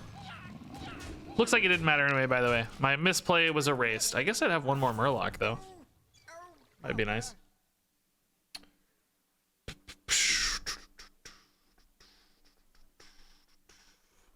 Okay. They just used their big removal, so this 8/8 feels to me like it has a pretty good chance of actually sticking. By the way, we should be dead. Like, all of this is bonus right now. We should have actually died already. Isn't that kind of crazy to think about? Neptulon could be really nice to clean a board if we think 10 health is safe, which I kind of do. I wouldn't mind Jeklik Goldshire Knoll either, though. That's a decent play, too. If it lines up on board or whatever. This is a monster board, dude. Does this ever have to be a Godfrey turn?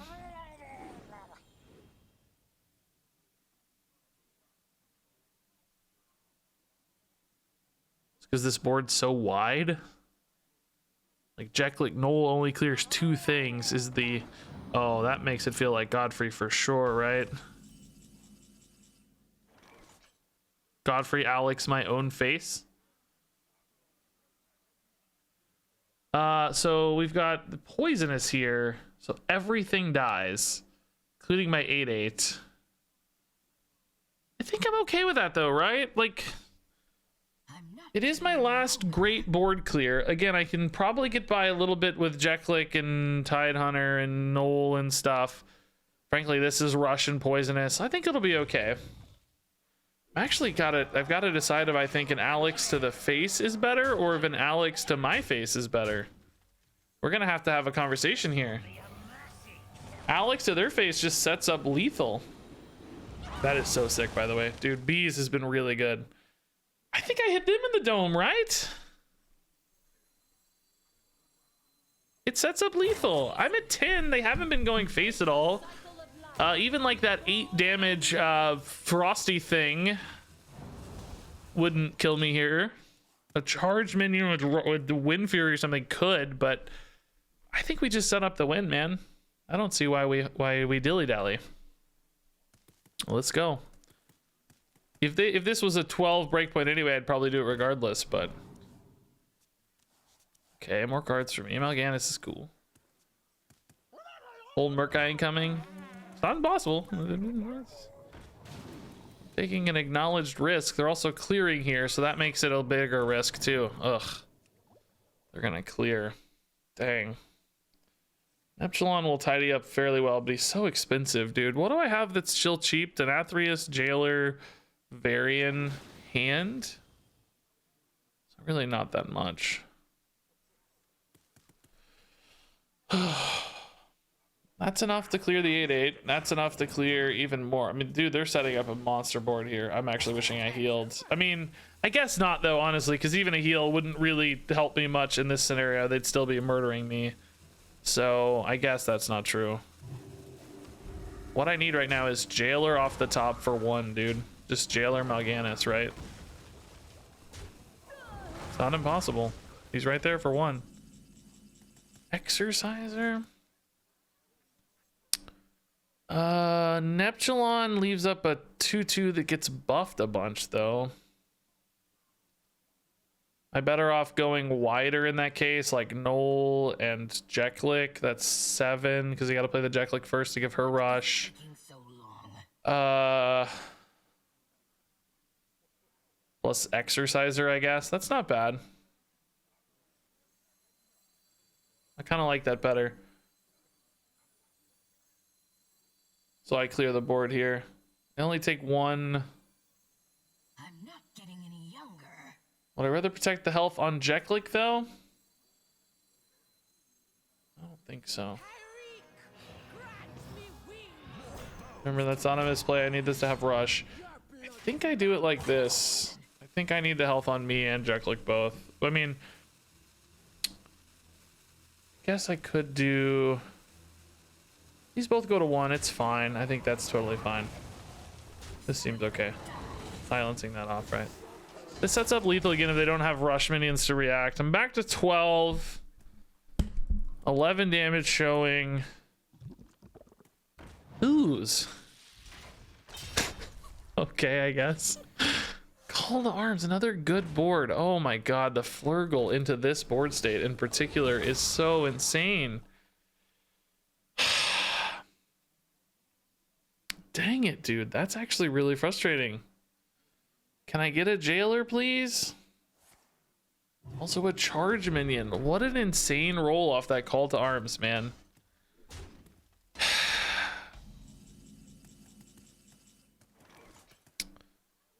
Localar plus Bilefin. I'm pretty much dead, man.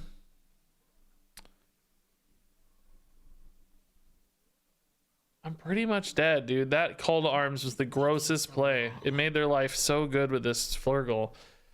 So if I go Bilefin, it's got Rush. I can kill the Flurgle. Localar can kill these 2, but this is 6 damage remaining. I can't play. Oh, this is a taunt. So one thing gets eaten there, I guess. Yeah, Gigafin's... No, Gigafin's 8. If I go for the Valdris, I can hit Denathrius, which is pretty big because it's a heal, you know, 1 billion, but it's so unlikely. Neptulon only clears 2, so that's worse than the local ARP Bilefin line.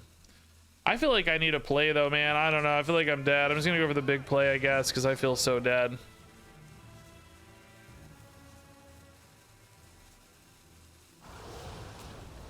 No, that's not enough, right?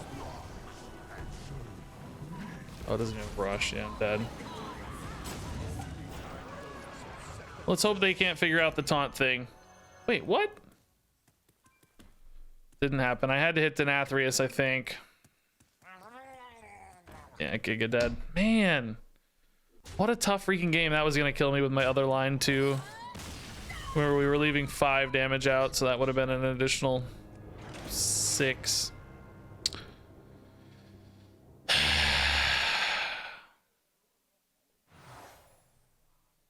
Might be better off not to jailer, actually, by the way. Now I think about it, because the taunt would have stuck. I don't know. I think we were doomed. Oh, it's a frustrating loss, dude. It just kept reloading and reloading and reloading. I don't know what we could have done differently. I still like the Alexstrasza play, by the way. I know there's going to be people who think it was wrong because we ended up dying, but we needed to create those breakpoints to win, right? We needed to have a way to win the game and end the actual game, because as you saw, they're just going to keep reloading, and I can't keep up forever. I just can't keep up forever. So I needed to make myself a lethal threat, and we did have 2 turns there in a row where it was close. But they had the good rush reactivity into the Alexstrasza turn, and then they had the Flurgle with a super clear, Flurgle plus charge dude to clear that next board that was a lethal threat. So none of our lethal threats stuck, but man, that was tough game. Tough game. I don't love having 2 of these, but what are we gonna do? Oh, interesting. So more extra spells, but you do get a Tome Tampering with it. I don't think that's still worth it, though. I think I like this a lot. Well, I don't know. Do I? Maybe I like Flame Imp Tiny Knight better because these have Poisonous and Rush, which is good. Golem's good. We don't really necessarily need even more big stuff. And Boogie Monster's pretty bad. Maybe we take this. Silver Golem's a good payoff for the tampering. Stall for Jailer Mal'Ganis? Yeah, but stall how? Oh, you mean like with the Alex to face? I just, maybe, yeah, but I don't know. I still think that's right. My instincts tell me that's correct. 8 health is just not enough to matter, you know? Against Murloc boards like that, 8 health basically is nothing, right? 8 health is a lot against them when they're staring down lethal on board, but for me to get an extra 8, it's like that's 1 board, you know? I take 18 versus 10, all the same almost. With Wind Fury and Murloc buffs. Party Pants again. So this was that secret mage we played earlier, right? Spells be the greatest weapon of all. For the Frostwolf clan! Alright, Denathrius is a good payoff for tampering.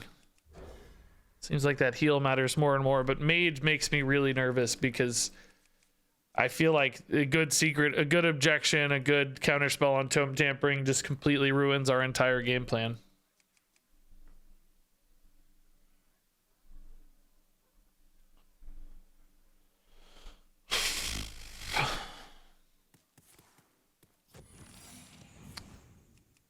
Ugh. Jacklick, alright. Really wish I had coin. Man, coin's so powerful against mage secrets. I'm gonna have just to rip into a counter spell. I don't even know if I can play the Tome Tampering in a counter spell. I might have to play one of my other spells first. Guys, I don't actually know if this is the same part. We usually play Pants Party, not Party Pants. I don't think this is the same person. One of these names is like one of the default Blizzard names. If you just tell it to give you a name, it gives you these kinds of names. So this is probably just a generic person. In fact, if I recall, wasn't this the person last time who didn't at first know to attack into the immune taunt? I feel like. I think they would have known that if they were someone who was Q sniping us. I don't know though. Seems generic to me. I asked for a generic name and it gave me RegisKillbin. Dude, I tried to get the tag Regis on YouTube, but it was already gone. YouTube's doing like tags now, like Twitter, whoever else, which actually is cool for live streams. You guys can pick a tag instead of like using your real life names and stuff as it does now. I guess technically you could kind of do that anyway if you really wanted to, but I think it's more achievable at this point. Let's just do this. I need to test counter spells. This has a decent chance of drawing a tampering anyway, and Job's done. good riffs early would be nice too, because we need some tempo in this one. Sticky, okay. No such luck there.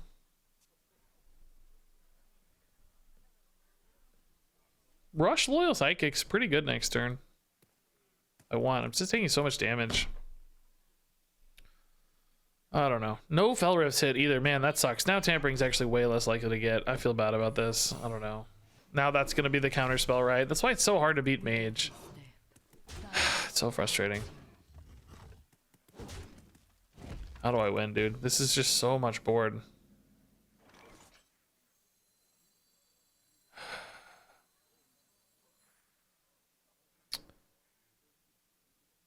I don't know how to win. It's like I gotta play around objection, so I gotta play this first. But then my Knoll is too expensive, so then I gotta play Flame Imp and just kill the... Maybe I should have done this in the other order then. Oh, it wasn't the first minion played? Oh my god, you're kidding me. So, what? Okay. I mean, like, look, I get it, right? But it doesn't count as having been played for so many other things. There are so many other things where this doesn't count as having been played. Like, you know, combo, for instance. It doesn't count as having been played for a combo activation. The card doesn't exist. But it does count for rocket backpacks. That's... like, I get it, you know, but also that's frustrating. I'm on tilt now because we're just very dead, and I honestly don't even have a way to interact. It's like I just can't, you know, I don't have a way to interact with this game state at all. I'm just very dead all the time. It does count for combo? Are you sure it counts for combo? I don't know if that's true, but I just gave a first example that came to mind. I may not be right, but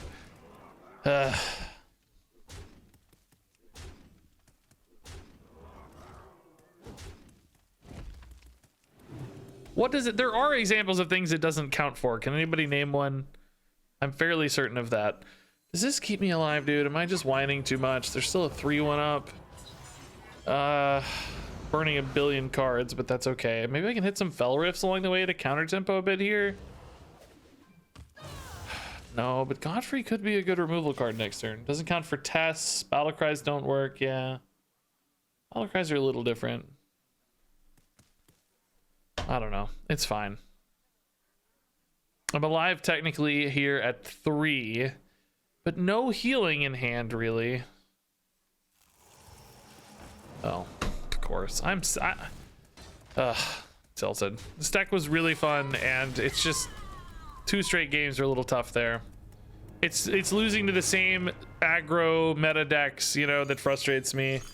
It's always, you know, nowadays Murloc Shaman and Secret Mage, if not Relic Demon Hunters. We've been seeing less Relic Demon Hunters though, and more aggro stuff. I feel like I'm getting more frustrated by the Secret Mages lately. They are everywhere right now. Yeah, 5 wins is pretty good for that deck. I'm not too upset. Just frustrating to lose to the same aggro game plans a lot. Feels like you don't have time to do your thing. Just very, very aggressive, high tempo starts, you know. Mysterious Tome, starting them with extra secrets feels even worse. Sometimes they're like 6/6s on turn 1, you know, that sort of thing. Pretty good run overall, though. Honestly, still pretty fun. That'll be a good stream run, if not a YouTube run.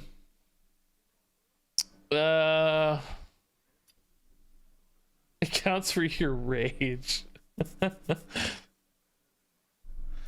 Okay, I'm going to play some standard, guys. Actually, we're gonna play more of this Mill Hunter. We built this deck the other day, and I haven't got to play much. We did a lot of duels runs yesterday, but I want to get a video out on this one because we had one really fun game that made it to YouTube as a highlight that no one watched.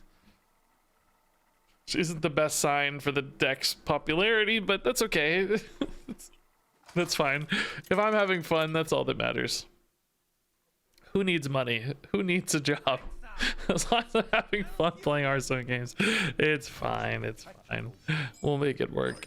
So the idea with this one is playing lots of selfish shellfishes and other ways to make our opponents draw cards. That's really it, I guess. But copying those a lot, duplicating their battle cries. I guess South Sea Scoundrel makes them draw cards. And trying to stay alive in the meantime, basically. So Nathanos is in there to give us even more selfish shellfishes. Dunbaldar's in there to give us some good early plays. This is probably our very, very best mulligan card. Just this card's output is insane. I never thought Hunter would get card draw this busted. It's so crazy. This was like the highest win rate card in Quest Hunter for a while. Fortunately, quite a few secrets in hand already, but that's all right. We have 6 total. So the next Dunbaldar is going to be a little stranded, but this one's good. We'll definitely play a Shellfish on 4. We don't need to get sneaky with these. We have lots of ways to make extra ones. Harpoon Gun's fine too. Here, taking the second Shellfish out of the deck would be a little risky potentially. Dire Frenzy, I think actually has a decent chance to connect with that Shellfish on 5. I don't know how often Druid actually kills this on turn 4 because they might want to be doing things like ramping instead. It's a rogue. It's a rogue. Oh, they already played Extortion. I'm an idiot. It's not a Druid. Gosh dang it. It's not a Druid. Let's wait on this. We might need to kill a minion. I actually think that holds true for Rogue too, though. I don't know if Rogue's especially great at killing this. Certainly better than Druid, I think, but might still have to put some work in if they want to kill this. Would have to Knoll and like Bone Dude, and you know, would take a few cards to get through it. Are they gonna double Knoll hit this or just leave them out? If this eats 2 Knolls, man, it's done its job.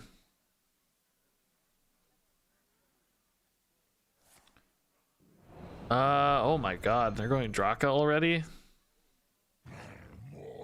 Oh my god.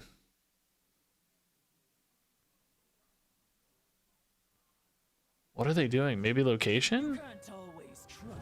Seems more like a location play.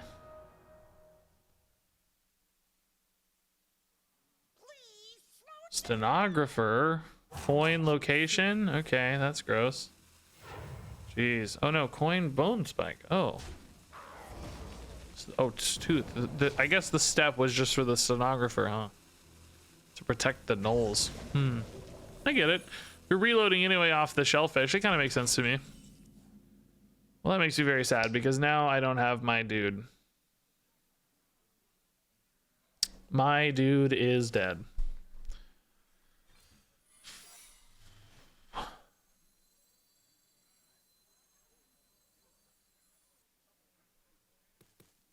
Okay, I actually think I did that wrong. I think I would have been better off to explosive trap first, attack a Knoll,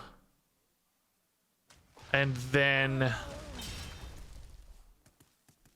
freezing trap so that the remaining Knoll gets freezing trapped and these 2 minions die. I think this was wrong.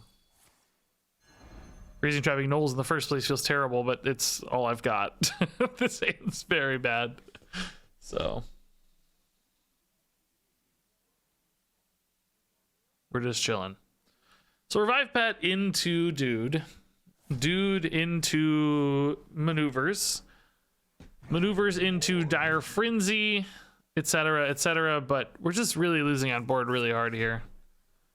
A Castle Kennels or something would help a little bit in that regard. Guess I'm playing... I don't even know what next turn. That's gross.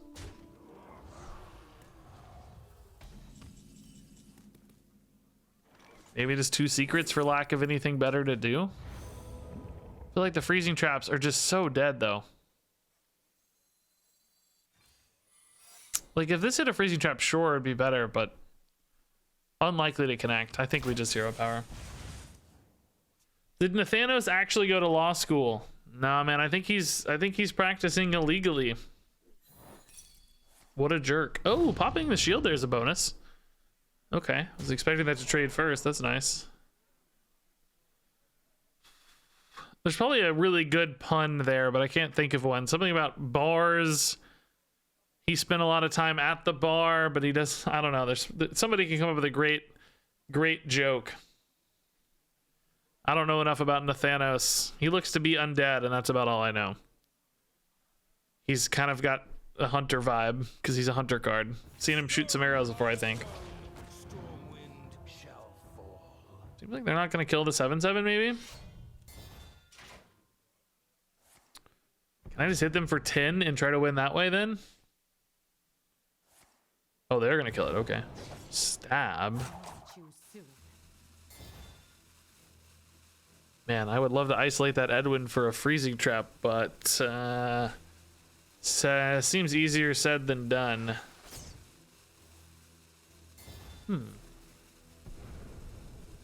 Wow, bone spike too. Jeez, dude.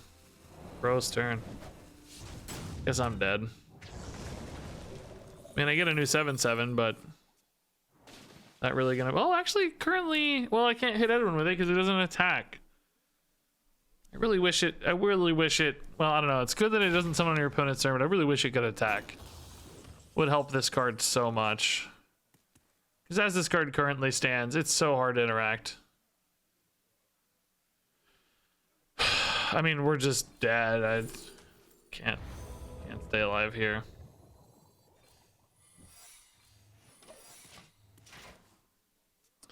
They got 22. Somehow if they like ignore these or something, we got a chance maybe, but yeah, summon a dormant copy, give it rush. Exactly, yeah.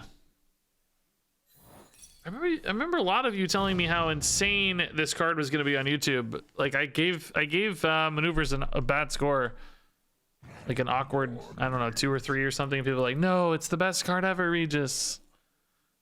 Even in a world where we're playing big beasts and stuff, it hasn't been getting played. It's a pretty rare one to see. It's not like terrible, but it's just not standing out a ton. Decks that were running secrets like Quest Hunter didn't care about it, and Big Beast Hunter's doing other better things, more reliable things.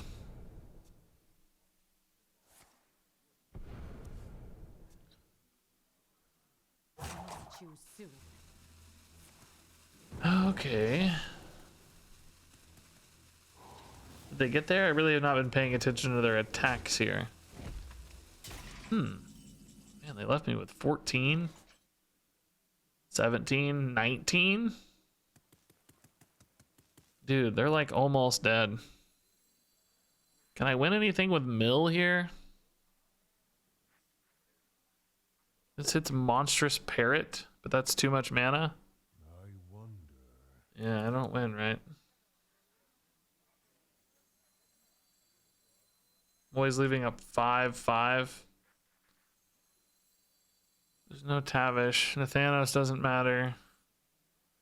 These don't have charge or rush. Dead. Fun to make them mill though, or make them fatigue. I mean. I'm out of cards. Close to lethal, weirdly. Weirdly close. It's not great, but the improved version on 6 with Tavish is great. That's true. That's been important to exist. One of those cards where it's good that it exists to set up other stuff, but not ran on its own. A lot of cards like that in Hearthstone, especially in classes like Mage, where nobody's playing them, but they're happy to be found, you know. You're glad that they're in the pool.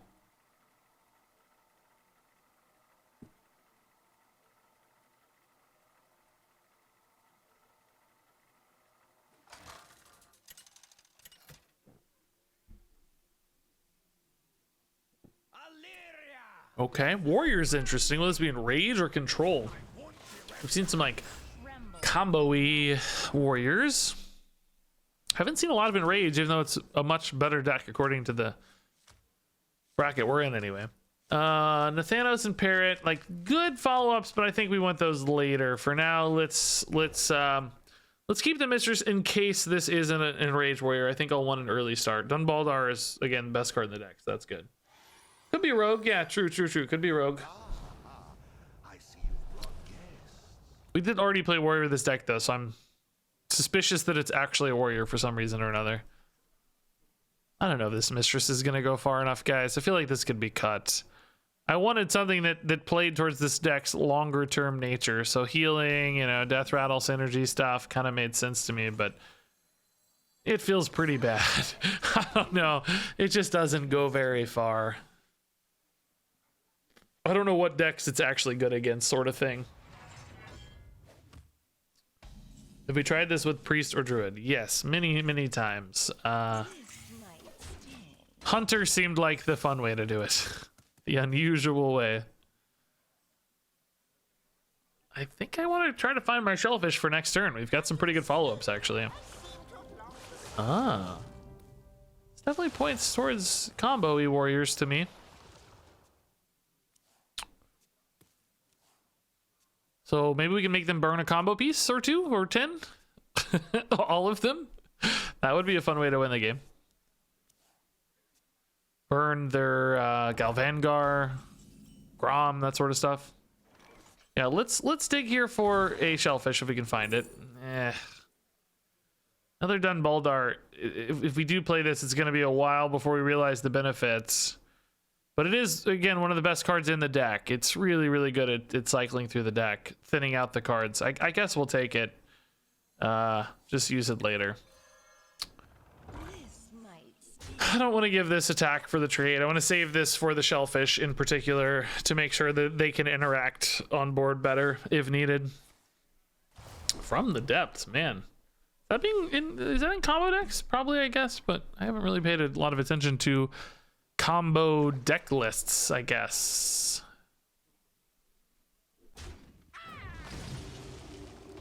Yeah, it's in there. It's in there. Ooh, drawing Natural Secrets is really bad when we already have the Dunbaldar. That's very unfortunate, honestly. Dang, we don't want to see that. Very unfortunate. Means this Dunbaldar is 1 secret short now.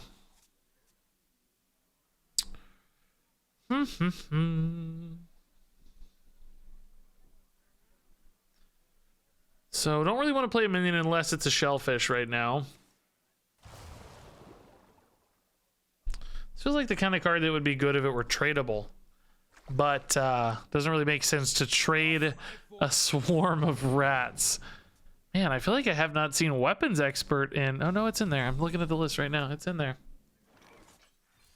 Shellfish? Shellfish?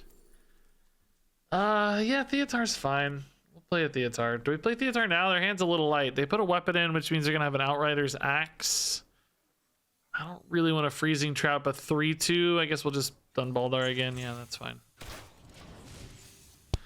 So, 1 more secret drawn off this Dunbaldar. Still... 2 mana draw 2 discounted cards is still pretty good, but feels a little less nice. We did play Duels, yeah. It was pretty good. Good run. Started really strong, kind of fizzled out against aggro decks, which is frustrating. Last night we had such a great Duels run because we got to play so many like really long, greedy games. We were really grinding people out, and it was so fun. And then you play runs where you lose by turn 4 or something against Smorky Secrets or Smorky Murlocs, and they're just like, this game was miserable.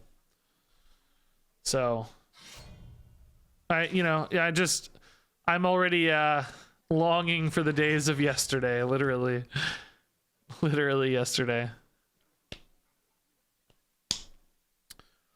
It's weird to Theatar now. It's one of those things where they could easily have a combo piece in hand because they're just sitting on so many things. Man, I have nothing else to do is another side of this. Like, maybe we just have to because I'm literally out of plays. Does give them a weapon, though. Weapon hits, which currently they don't have. Guess we can chill one more turn, maybe. Not like I'm full on hand just yet. Maybe just play this. Freezing Trap actually is a really good way to shut down their combo for later if I want to save a Freezing Trap. Could shut down quite a bit of burst damage since they rely on Wind Fury attacks. That might be enough to keep me alive as a surprise. Yeah, they did Finley. I feel like maybe they Finley pre from the depths. Am I crazy? But they've played two, so I don't know. Oh, that would have been good to steal. Would have been a nice steal. Now the hand's pretty big. We might be able to go Theatar now. It is random stuff though, but just any combo piece helps, right? Finley was turn 3, you think? I thought it was pre. Ugh, terrible. I'll take a shield block though, honestly. I just need card draw. That's fine. Devouring Sword might be helpful for them because they could use a card to trade. I want to play the Watch Post now though. Revive pet's good for me, but not until I get a pet to revive. I guess I'll give them the Swarm. I don't know. I don't know. Pet's the most dead.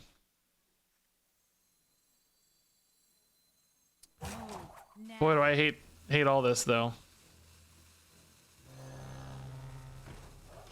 Shield block next turn's fine. Okay, do you think they were hovering cards like they had something good? We missed it, you mean? Yeah, that's sad.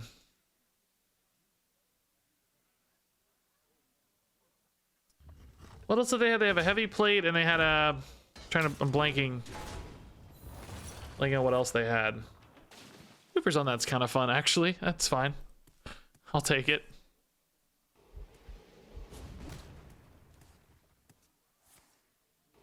Little more disruption maybe. A mana increase can be pretty big deal for them. They sometimes have some tight mana clearances. Not always depending on your health total, but they can. Oh yeah, mana. Oh yeah, here it is. It's literally right here. Buckler, plate, and revive bet. Oh, another one. Okay, start here. Finally, my shellfish boys.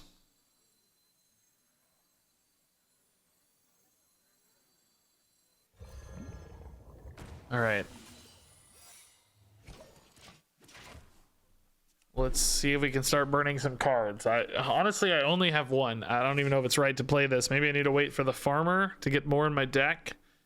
I don't know how my hand is so tiny. I guess I don't have a lot of card draw on this deck, but I don't remember it being this bad before. We haven't hit like breeders or wranglers or stuff that turns into more cards, right? There's a few things that turn into more cards. Oh, they killed this first. That's sad. But again, can be disruptive all the same, so not necessarily a bad thing. Oh, this... Oh, it's not awake yet. Oh, that's sad. Wake up, bro! You got a job to do! No! Stop it.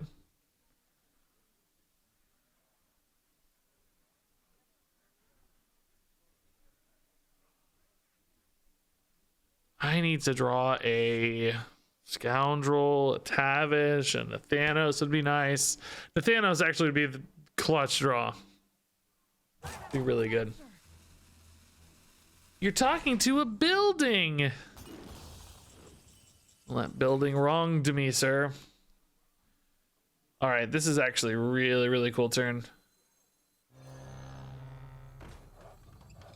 This is going to make them draw one expensive card that's really expensive and then burn two. So hopefully we're hitting some combo pieces here. Going to be the goal for sure.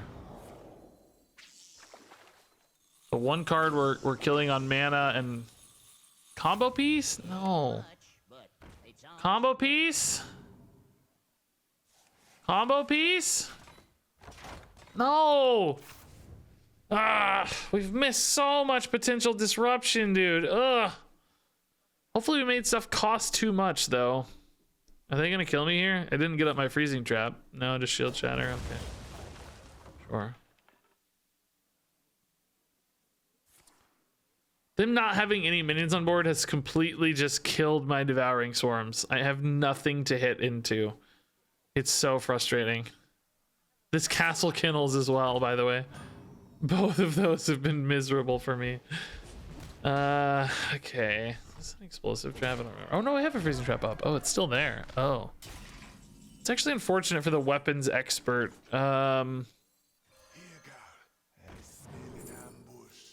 Oh, the parrot's a 3/3 now. That's great news.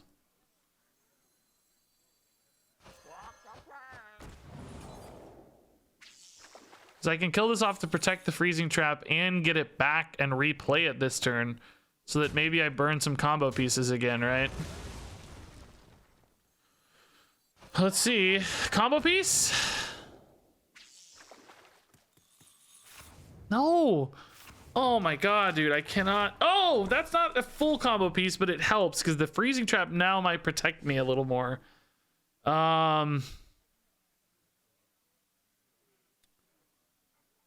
don't know how I'd stay alive though if I do. I don't know. We'll figure something out maybe. But so the freezing trap here might protect me. The cost increases might help too. Let's just see what they can pull together. Buckler. Okay, maybe not going for the combo this turn. Maybe just killing some mana here. Killing hand space so that I don't burn more cards again. That makes sense. Dude, I would love a Bran off the top here. Bran would be sick.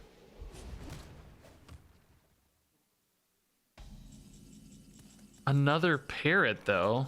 Okay. So this could get me 2 parrots. I mean, I'm putting them in fatigue. I'm not burning cards anymore. So I guess the question is, will I be dead to a combo in that case? Probably, but there's really nothing I can do anymore. So I guess we just play these and hope for the best, right? Shame we didn't hit any combo piece, man. Really, really a shame. I don't really know how to win either, though, honestly. How much, like, did we increase the cost enough to mess them up? Did we, wow, was it really one of these two? Yeah, to the front was the last card in the deck. Oh, what a frustrating. That one was close too, man. That's really frustrating. So I'm gonna take 18/20 here.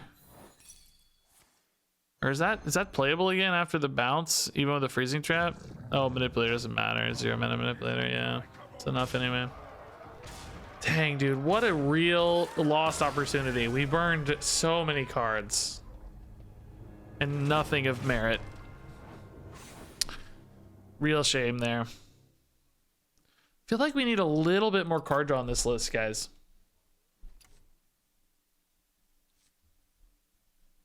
Why not take Shellfish then? Because it doesn't die and then I don't have a chance to burn cards? It's, you know, I want to burn the card immediately because it's a combo deck, so they kill you as soon as they get it.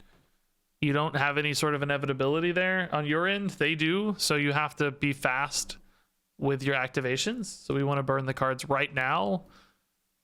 And also, if they have the luxury of killing it, they control their hand size when it dies, as opposed to if I do it when they can't control their hand size, I'm more likely to burn more cards because they can empty their hand and then kill it so that they can manage it. Yeah,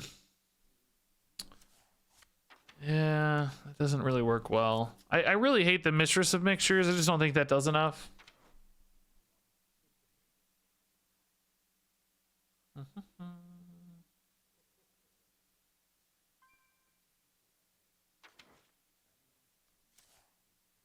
I don't think that's worth it either.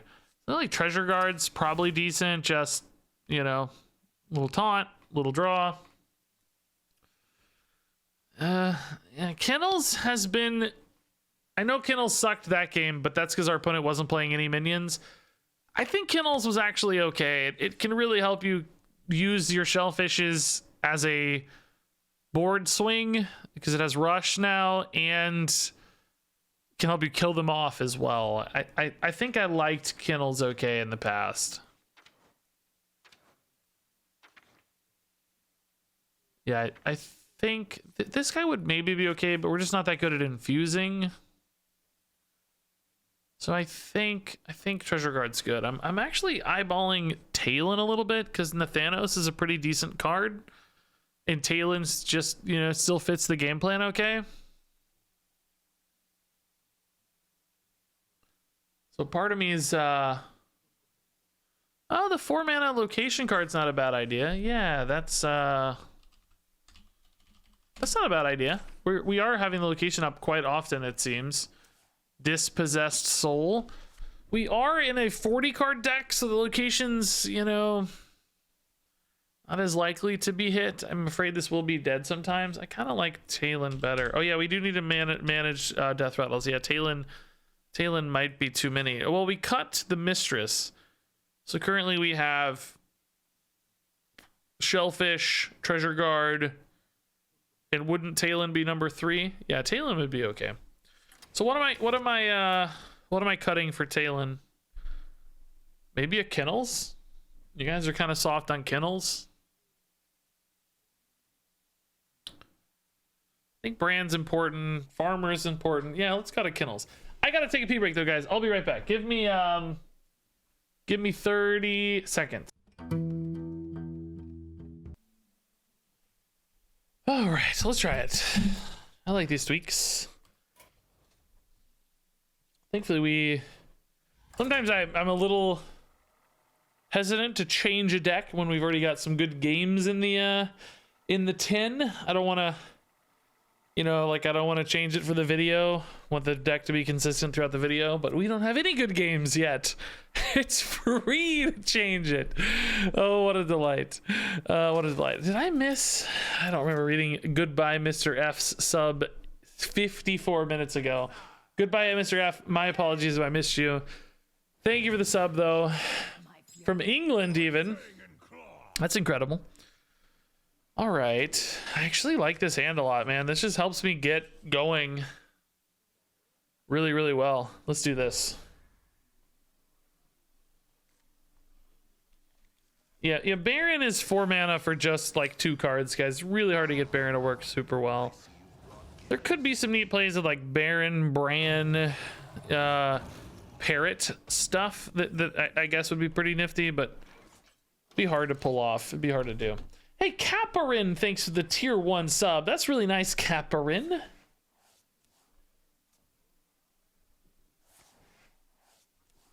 Regis is the only streamer I know who gets happy when he doesn't have a video. Are you being sarcastic? I'm always so angry when I don't have a video. I see the Kappa there. I don't know. I don't believe you. Parrot. Yeah, Parrot's really insane. Yeah, I like Parrots. I mean, Breeder can turn into Parrots though, so maybe I just take the Breeder. Do we like Parrots better than Shellfish? Against Rogue? Probably not. Probably like Shellfish better. Oh, Parrot's discounted though. They're the same mana. I don't know. I don't really want the Parrot though. I really want the Shellfish, so Dude helps me get a Shellfish. Discount might be worth more though. Okay. This is still good. Turn 5 Shellfish, turn 6 Nathanos. I mean, I guess I can just take the Parrot again, right? I do want to hold this weapon though for Rogue. Might be important to kill something here.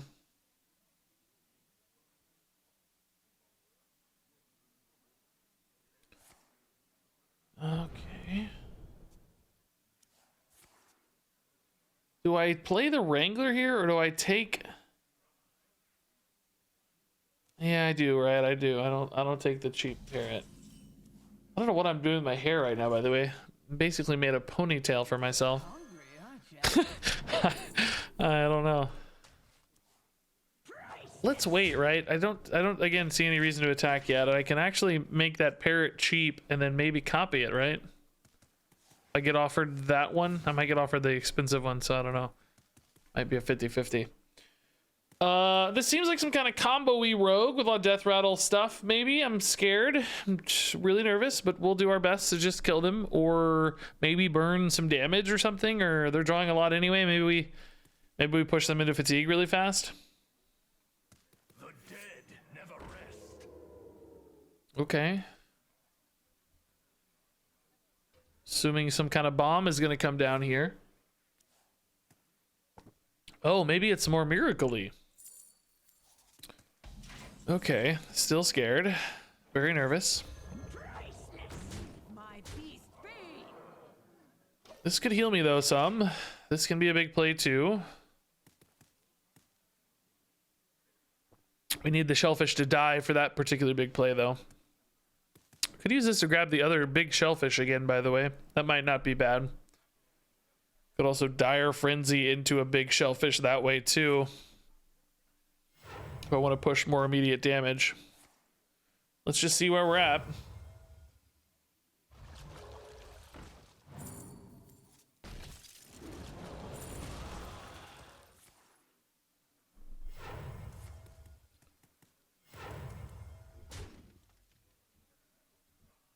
Oh, by the way, I raided somebody the other night, and I don't know, I don't remember the name of who it was. I decided not to send them a message. I probably should have though. I raided somebody the other night, and one of you from my raid, the first thing you said was, "LOL, only one viewer." Don't do that. That's stupid and rude. If you're out there watching, don't do that. It's the last thing the whole point of a raid is to build people up and help them make their stream bigger. Like, what an awful, stupid thing to say. I can't believe it. Like, why would you ever say that? Just incredibly rude.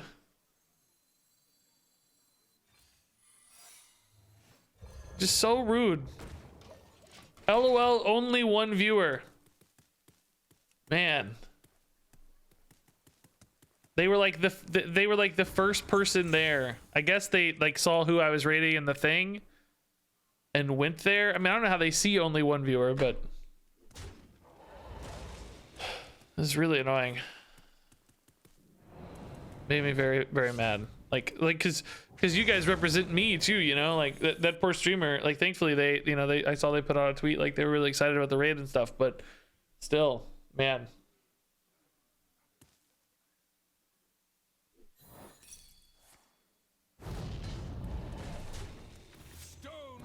Okay.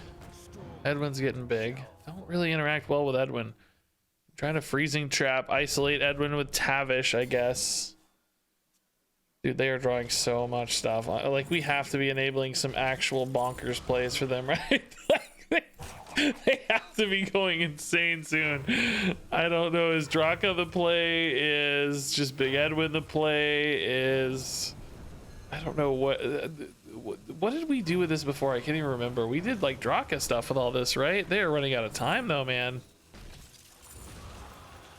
There's no way. Are they gonna get to the Draka in time? Maybe? Yeah, seems like they did. Yeah, animations are catching up. Okay, how big? Like, I didn't even pay attention. 15 or something? In death, I've mastered the art of... Oh, wow. Dude, they didn't get their attack off, dude. By the way, am I like a Giga Brain genius? I got the exact right attack value. Oh man, I'm actually a genius. I was tracking it the whole time. Man, oh man. Dude. What in the world? How did I know that? Sometimes I'm better at Hearthstone when I don't pay attention, I think.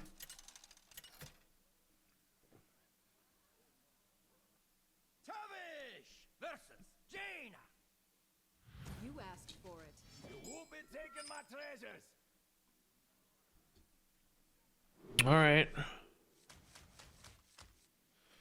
Yeah, I think we were finding out I want some good card draw options early. I think I'm finding a lot of little mismatched packages in this deck right now. It seems like when we get a good beast opener, we're happy, but when I get secrets, we're not. Part of me thinks we could almost pull this down to 30 cards, but we need health. I don't know.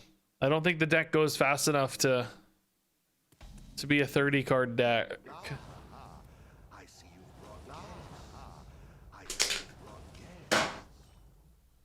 All right, give me beasts. Give me beasts.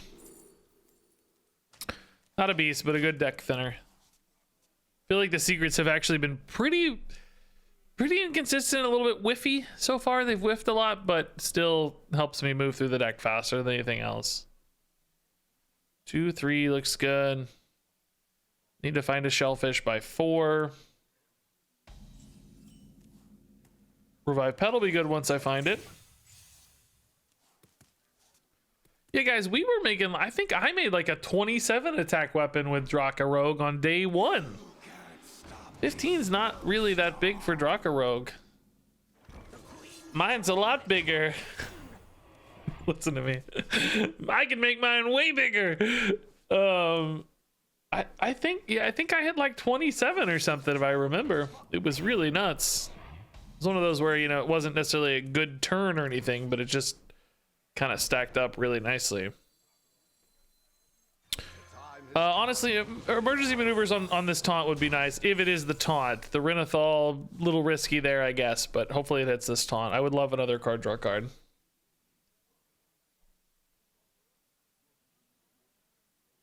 Nice. Kill it. Kill it. Yes, thank you. More cards are good. Yeah, I take that back. Not so good. This is not really the most useful card, is it? Okay. Can we hit a shellfish? Can we hit... I have like so many ways to get to the shellfish, right? We have the breeder. We have the wrangler. There it is, the wrangler. Nice.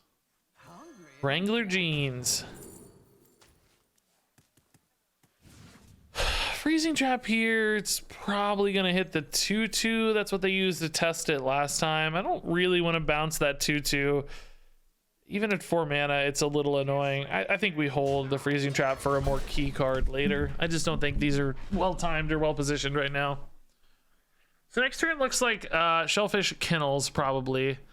Do you have to worry about this getting just kind of deleted by mage? Like there's polymorph style effects, there's freezes that all shut it down. Would be super nice if I could actually kill it off myself reliably here. Don't think that we can though. Too reliably.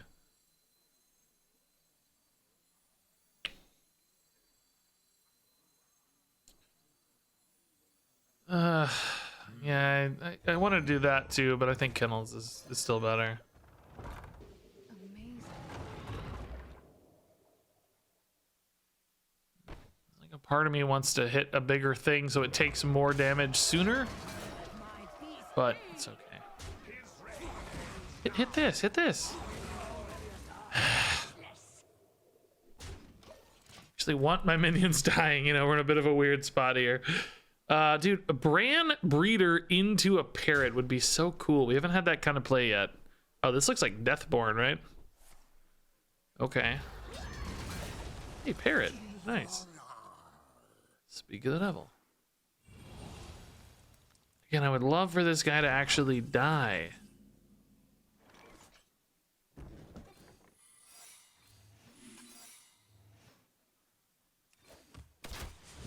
Okay.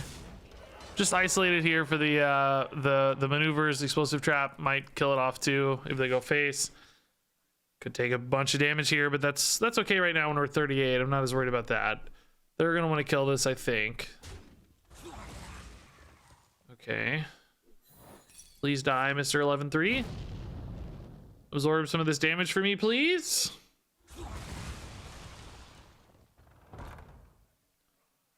Dude. Are you serious, man? All 4 missed. And now it's not dead, so I don't have any place. Are you kidding me, dude?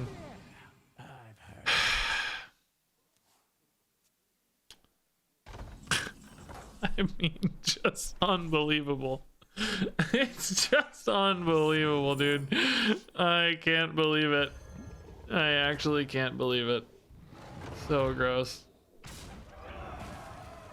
All right, now this is on the maneuvers is the problem, right? That's why it was better if we isolated that one first. Seems like they might kill it first anyway. Maybe they'll. That's a Deathborn, yeah, so that's fine. That'll kill it. Okay. Oh, not always. It could be Cold Case, actually. Deathborn. I like the Deathborn there. That's good news. That gives us the maneuvers. They're probably going to coin a hero power here, right? Did they ever hero power? Oh, yeah, it's 1 now. No, it's 4 now. Oh, they've already played Wildfires. Oh, yeah. Jeez. So they're at 9. This starts building a lot more 7/7s. Ooh, Nathanos too. Let's go for the Nathanos curve here. I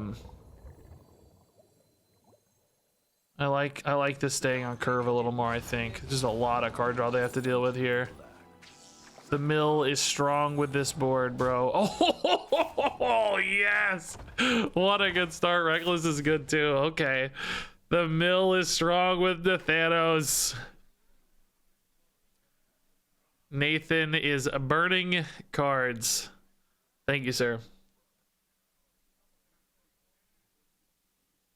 So the one weakness we have is always freeze, right? Freeze is really scary to us.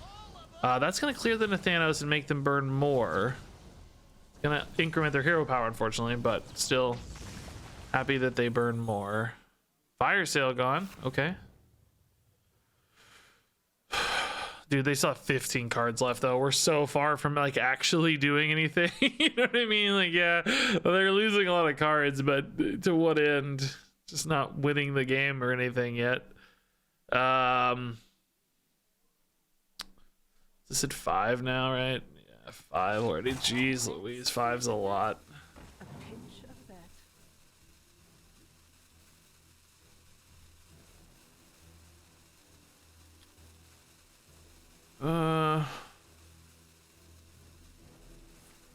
Oh my goodness, dude. These hero powers, man. Another wildfire. I mean, that wildfire is kind of useful for me, I guess, right? I do actually, I would hit face if I were them. Yeah, I think that's really smart. Go ahead and turn the corner, right? They're just trying to end here. So we can hit here. Use this with the rush again to clear up another thing. An explosive trap. Like, again, I'm burning cards, but it's not really winning the game.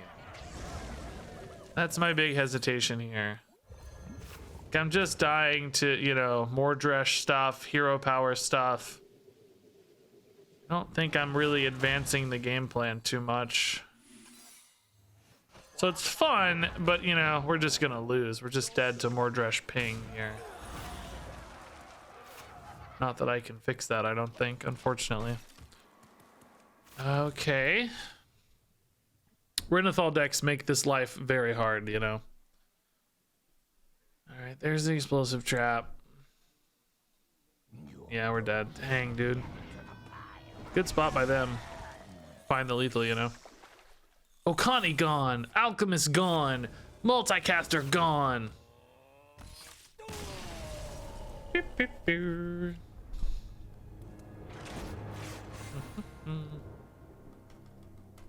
Seems like Dyer and Farmer are very optimistic. I mean, I didn't even play them that game. That's what you mean? Like they aren't necessary? I don't know. I still feel somehow light on resources, man. I almost wish the Shellfish drew both of us cards, but that would make it a pretty busted play for most decks.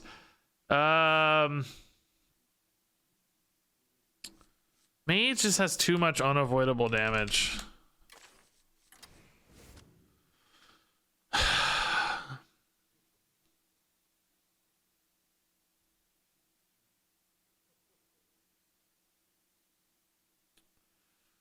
I really don't know what to do. Yeah, 30 cards is an option, yeah.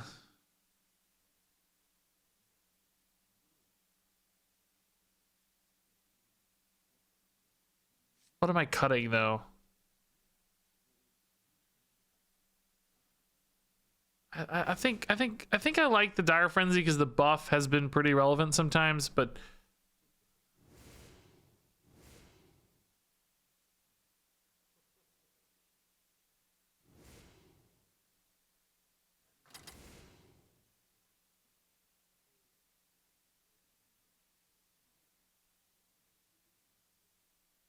this feels a little better to me. Need 2 more though. Treasure cards maybe at 30. We don't need as much.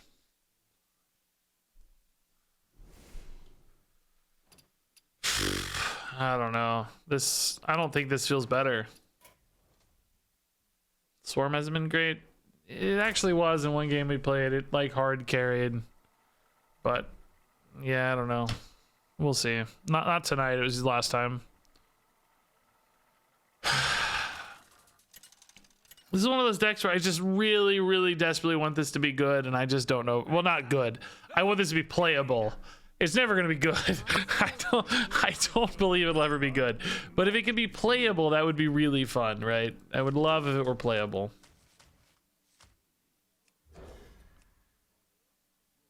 That would make me quite happy. We may have to give up for tonight, though. I want to do one more thing. I want to do a little discussion thing. We probably just need to play a priest, and that's the only thing it'll be good against. And even when we played the priest, there'll be one via being a hunter, not via being a mill hunter, you know? Mage, I think, is too hard. Is this a secret mage? Yeah. No Renathal. Alright, we'll coin a Wrangler into a Shellfish. Nathanos is nice, but secrets are going to be really hard to beat. We don't have a lot of flexibility.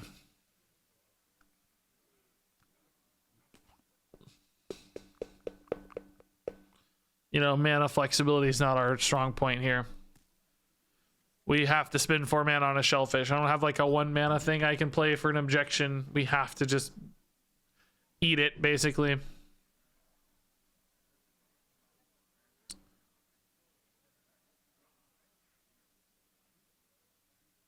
Ooh, my video tonight's doing pretty good.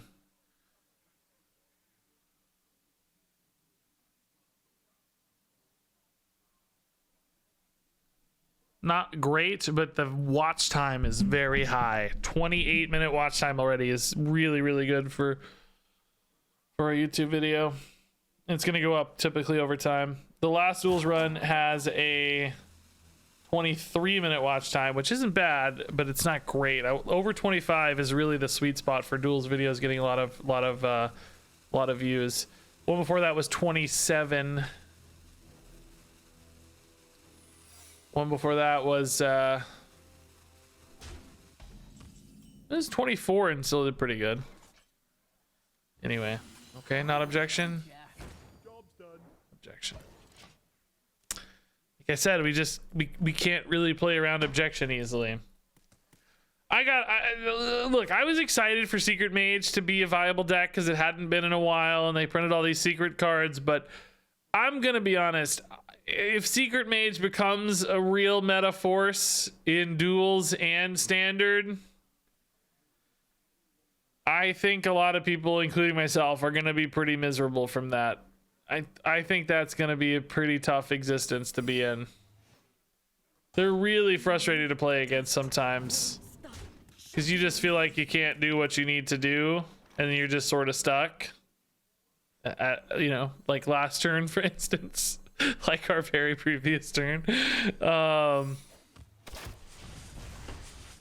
I think that's gonna be a frustrating experience.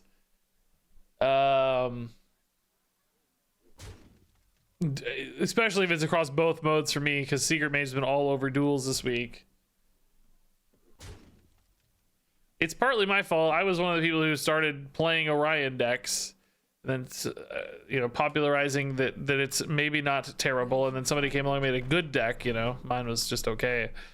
Forget who it was, No Hands or somebody, I forget. Language Hacker, I don't know. Some pro player made a good deck, and now it's, you know, still not amazing, but it's like viable-ish. And then it's like, oh god, do they need just a little more help? Ugh. Yeah, Wild too. It's everywhere in Wild. Yeah.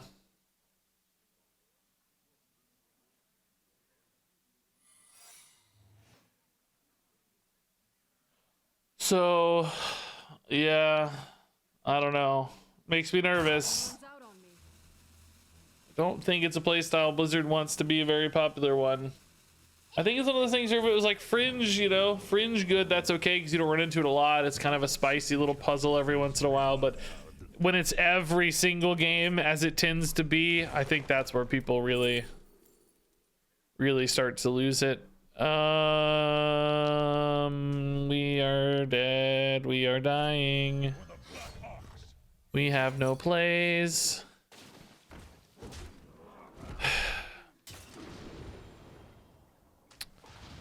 Yeah, this isn't going good.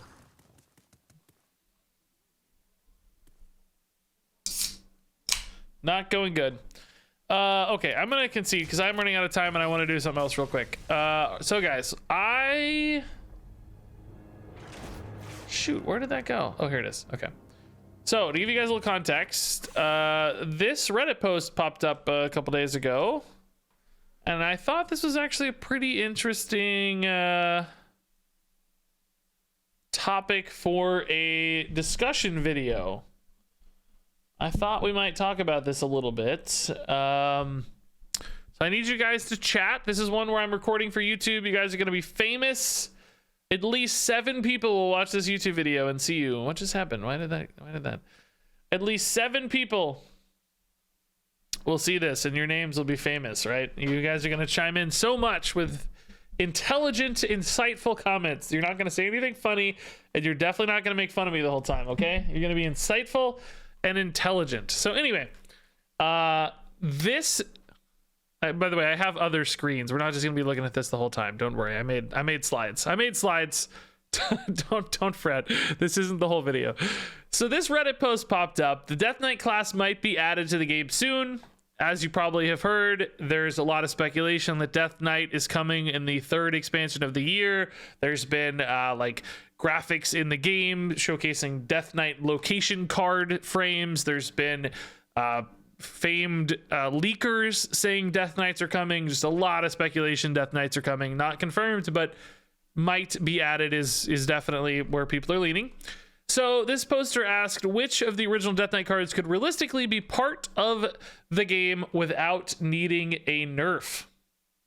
And these are the Death Knight cards that, as you'll recall, were a part of cards like the Lich King. He would give you one of these at the end of your turn. Arphis would give you one when he died. And of course, in things like Duels, these show up for various effects that give you Death Knight cards. So I wanted to actually take a look at this and see which of these could exist as they currently are, and which would need balance changes in order to be real Hearthstone cards. So I went ahead and made myself a little slideshow here talking about how I would personally rebalance the Death Knight cards to be real Hearthstone cards. And not only that, I also I also took a look at the Lich King boss cards as well. I want to give you a little teaser here. Some of the Lich King boss cards could also be real Hearthstone cards. So I wanted to take a look at what these effects might look like if they were balanced around real Hearthstone cards. So kicking it off, Frostmourne. I think Frostmourne's garbage in standard format. I'll say it. A lot of these cards are going to be worse because, you know, the Death Knight cards were very powerful bonus cards. They're not things that are in your deck, so they could be a little stronger. I think Frostmourne's bad. I don't think Frostmourne would hold up in regular Hearthstone these days. 7 mana is too big of a commitment. It takes 3 turns to get the Death Rattle effect, so that's a really, really big delay. So for this one, I made Frostmourne 5 mana, and I made it 2 durability so that you could get the minions faster. So you could play this more in the mid game, use it to clear some mid-game minions. If you wanted to go face, you can. It can be an Arcanite Reaper, or alternatively, you can use this to clean up the board a little bit and then get some minions back when it goes off. And it only takes 2 swings instead of 3. So this was my vision for what a real standard format Frostmourne might look like if it were printed. I actually don't. Some of you saying it seems too good. I don't think so. I really don't believe so. Read this as something like 5 mana, 5/2 weapon. After 2 turns, summon 2 3/3s or something, right? I think that's about where it would land. Something to the effect of like summoning a couple 3/3s on average. Of course, it can be bigger, obviously, but I don't think that would be too insane. And we need powerful cards. Frostmourne is one of the most, if not the most, iconic weapons in all of World of Warcraft lore. So making Frostmourne good feels like an important thing to do. I think this would be good, playable, but not. I don't think it would be broken, honestly. I think it would be fine. As Jason says, I think this would often just be an Arcanite Reaper. And it would often be hard to get the death portal value. Of course, that would depend on what's around it. Is there enough healing? Is there other ways to like set up minion clears, so on and so forth? Clearly, you'd have to envision the synergy pieces around this, how it might work well. But ultimately, I really don't think it would be. I don't think it'd be that amazing. I think it'd just be solid. And by the way, I very specifically made it an epic, not a legendary, because all of the other named famous Warcraft weapons in Hearthstone are epics. Things like Doomhammer and Gorehowl, they're not legendaries, even though they're like iconic named cards, much like normal legendaries. And we've had some legendary weapons that do fit that mold, but the most classic ones and the most famous weapons of all are epics. So I just kind of followed the trend there to make Frostmourne an epic so that you could still run 2 of these in your deck, much like the others we see that are staples for their class effectively. Brumus Shadow, thanks for the 4 months. Want to let you know that I love your attitude. It makes your content great. Oh, thanks, Brumus, man. That's really nice.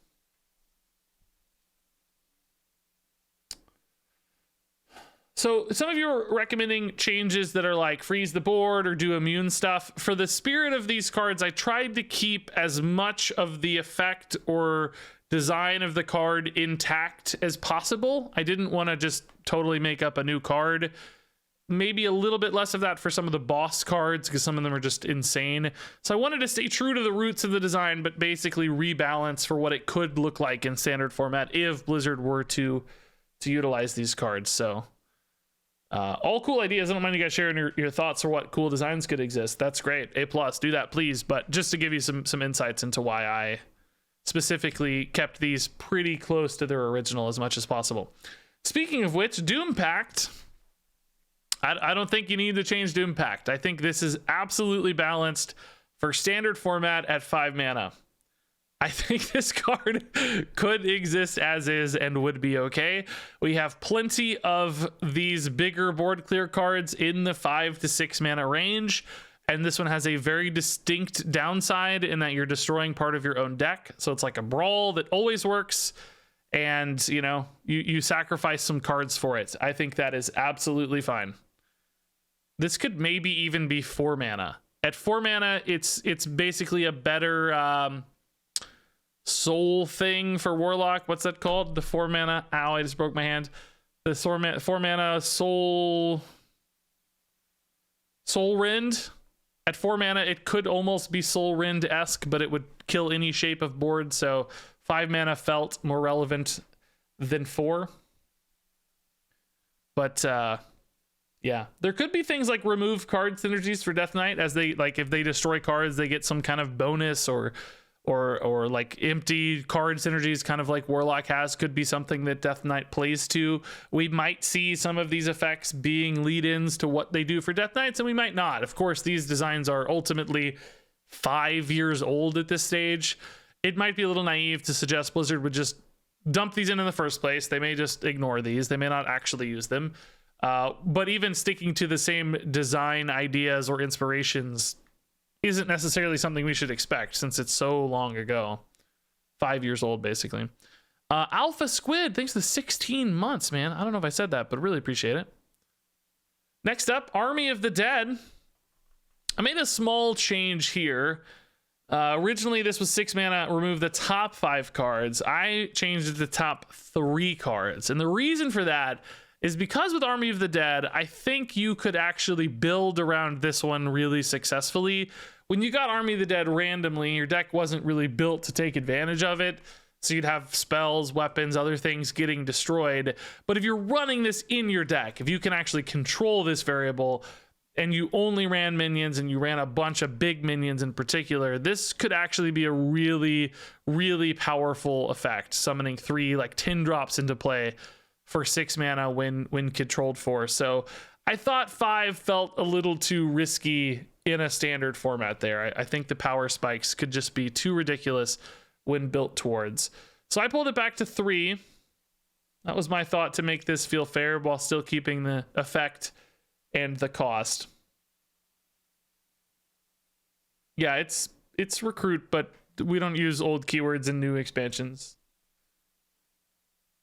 So it wouldn't say recruit. If the keyword has rotated, it's never utilized. We've had plenty of recruit effects that aren't recruit. Yes, exactly. Something like Polkelt or Order in the Court. Obviously, that's a Paladin card, but those effects into an Army of the Dead could be completely nuts. So you'd have to be careful. Again, that's why I think reducing the number of cards reduces that power spike a little bit. Even when we look at things like Demon Hunter summoning their big demon cards, there's a lot of the stuff in that 5 to 6 mana range for Demon Hunter that has this kind of effect, and it's 5 or 6 mana, and it's not as good as this, I would argue.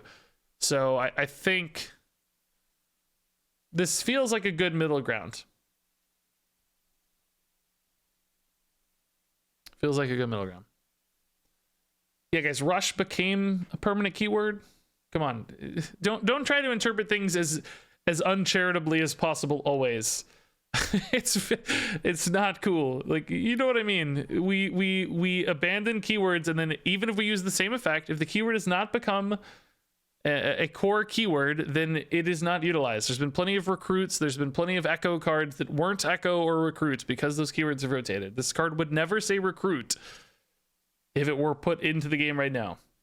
Unless recruit were to become a core keyword, then sure, maybe, but yeah, I would love for tradable and I would love for dredge to both be core keywords. That would be amazing. That would be really nice. I think they're both really good keywords. We had 2 out of 3 expansions in a row with fantastic keywords. It's pretty crazy. All right, moving on. Death and Decay, I thought felt better at 4 mana. 3 mana just feels too efficient. It's a really powerful clear. It's both an AoE clear and face damage. At 4 mana, it's actually still distinctly better than a lot of other cards. Things like Hellfire, for instance. This is pretty much just a better Hellfire because it's non-symmetrical. It doesn't hurt you, but it hurts the enemy. And that might give you pause, but then I was looking at, like, I didn't want to push it to 5 mana because then you've got cards like Fellfire in the Hole. I think that's the name of that card, right? Don't call me. Yeah, Fellfire in the Hole. Like, this is very often the same effect at 5 mana. This often deals 3. I mean, not often, but theoretically deals 3 when built around at 5 mana, and it feels really terrible. So it didn't feel right to push this to 5 mana because this draws a card. This doesn't draw a card. So 4 mana actually seemed like the sweet spot. I don't think Hellfire is a card that really pushing the limit today for power level. So this being better than Hellfire didn't seem like a problem to me. So 4 mana seemed like a good mark. Mossy says 4 is good. Yeah. I think a card like this could exist at 4 mana.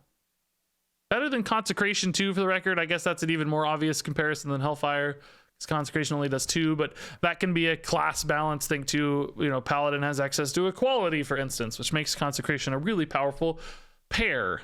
Death Knight might not have a similar sort of card to Equality that would really juice the power of this, so it's a little easier to push further. All right, next up is Anti-Magic Shell. I didn't feel like this needed much of a change. 4 mana did scare me a little. This is one of those where it would really depend on what the class looks like, but I could very easily see Death Knight having a lot of like little token undead minions, a bunch of 1/1 reborn stuff floating around, just sticking on board, and having a really efficient board buff like this one at 4 mana. That sounded scary.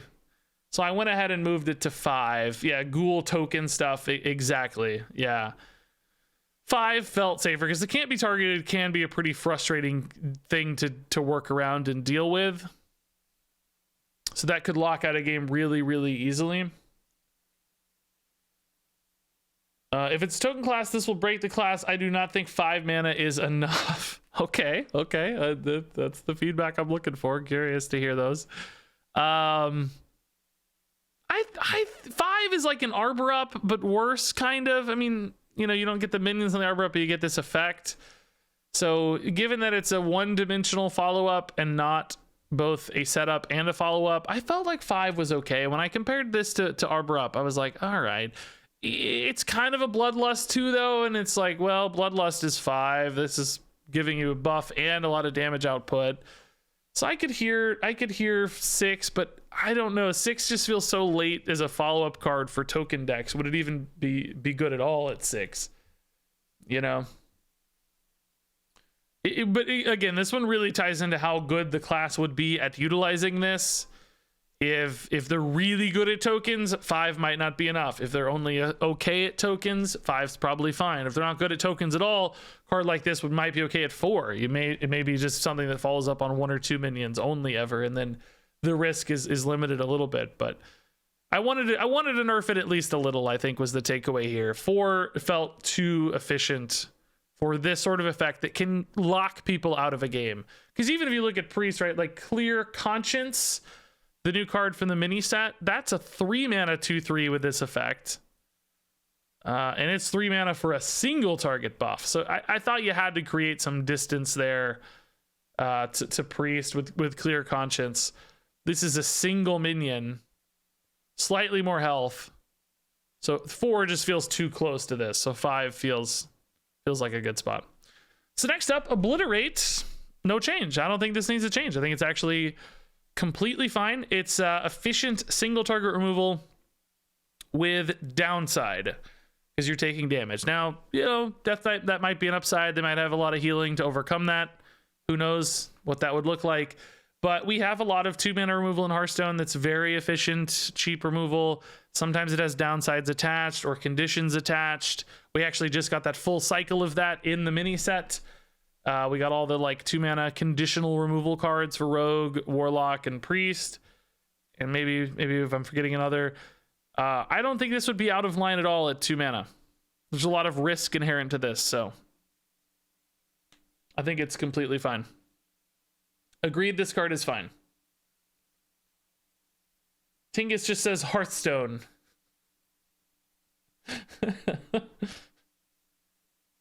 So what you're saying is, thanks to power creep, these cards that were designed to be crazy NPC tier cards are now normal.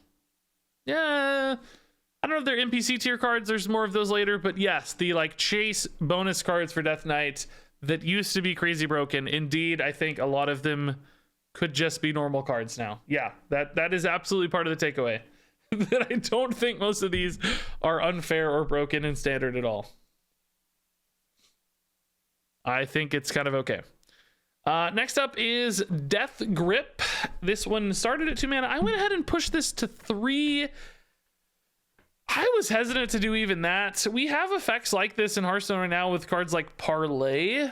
Parlay is a 1 mana card that steals something from your opponent's deck. It's not a minion though. Minion is a more specific effect, so that could help you counter things more specifically. And with Parlay, of course, they get the chance to steal something of yours, so it's counterbalanced a little bit. So I did want to create some distance between this and Parlay for those 2 reasons. It does a couple things a little bit better. Identity Theft already better? No, Identity Theft copies. This actually steals the minion, like it takes it from them. So this is more like a disruption tool than a burgle tool. It's actually stealing it. So this is almost more like something that would destroy a card from your opponent's deck, but you're also getting it, right? So it's just distinctly better than copy effects and better than parlay too. So I wanted it to be at some premium. 2 still felt a little bit too efficient. 3 is slow. It's a low tempo play, definitely. But if the class is a more grindy class, a tanky class, a freezy class with lots of armor, I could definitely see this being something that is an important disruption tool. You know, it's a bad Theatar, a Theatar light style effect, a parlay style effect. I think 3 would be okay, but I was really close at 2. I wanted to create a little distance there. It's also one of those cards that feels bad, much like Theatar, so you probably don't want it feeling too good or too powerful, because then it's going to feel bad for people to play against. Like, oh, they just keep death gripping my stuff, and you could run 2 of these. That's quite a bit of resources ripped, and the minion is so specific that it's got a little bit of control to it. So yeah, 3 mana, burn a card from your opponent and draw a minion, basically. Yeah, or generate a minion. Compared to parlay, it's bad. I don't think so. Again, parlay comes with risk. This comes with 0 risk, because parlay, they can, you know, I've often parlayed something awesome of my opponent, and then they have parlayed something awesome of mine in return.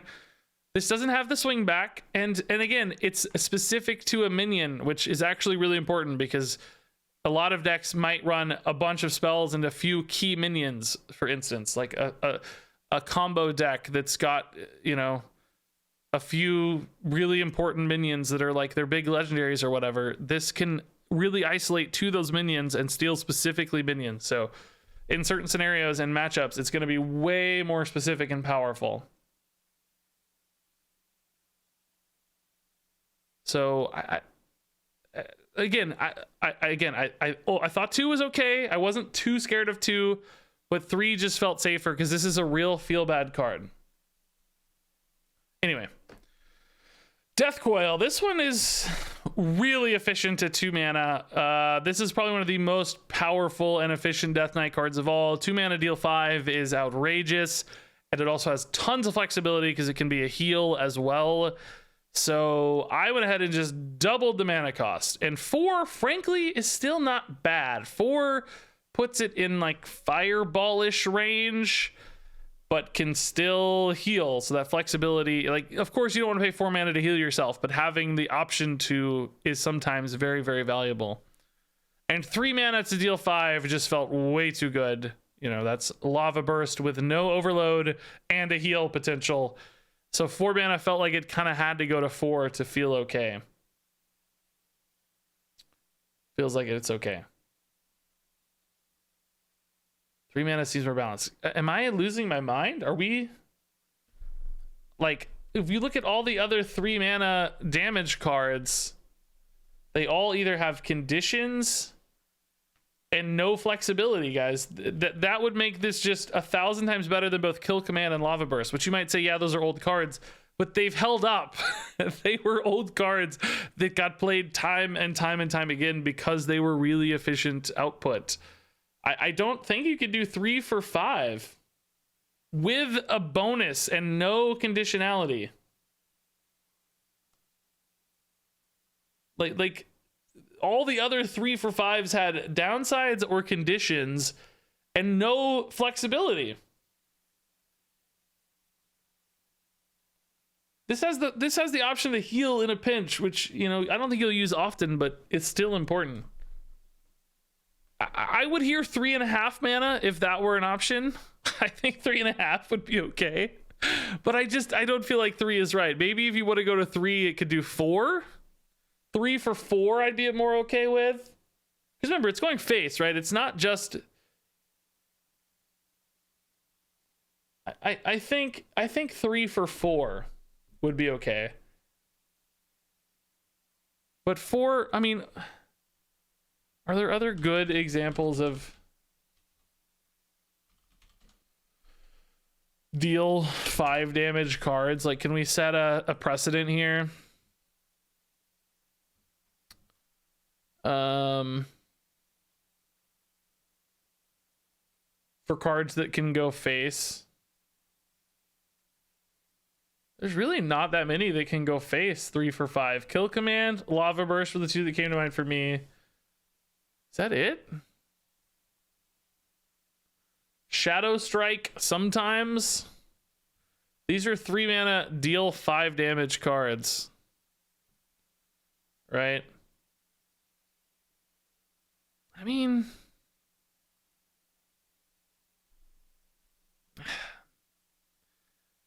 honestly, maybe 3 mana is okay. It's one of those things where you're pushing the class, like you want the new class to succeed.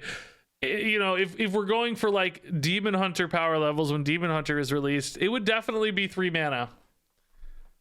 It would definitely be 3 mana in Demon Hunter, right? So if it's the same power level and we're even 2 years beyond that, yeah, maybe 3 mana.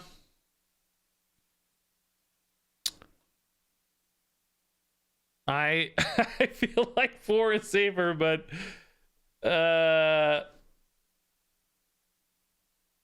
4 mana deal 5 is bad. Is it? I mean, 4 mana deal 6 with Fireball, but I actually think you guys are right. I'm actually convinced. I might be overvaluing the flexibility because restore 5 health is honestly not that. You're never gonna use that, right? You're never actually gonna use it to heal. Almost never. I mean, when 1 out of 10 times. So why value the flexibility that much? And then if you're not valuing the flexibility, it needs to be 3 mana probably, because 4 for 5 is not exactly holding up. Okay, I'm actually convinced. I think 3.5 is yeah. I would do 3.5. But I maybe 3 mana is where it would land. Yeah, I don't think you're wrong. I think 3 mana is reasonable. Okay, so for this next batch, you may not be as familiar with these cards. I certainly wasn't either. These are the boss effects for the Lich King in... I just realized this doesn't work. I need to say end your turn and skip your next 3 turns. I need to change this. You can attack with this currently. I need to... This is broken. I need to say end your turn and skip. I gotta add words to this. Hold up. Let me fix this real quick. I just literally, as soon as I saw it, I was like, wait a minute. That's not what I want that to be. 1 second. This will not take long to fix. End your turn and skip your next 3 turns. For those of you who don't have the context yet, you're going to be losing your minds, I think.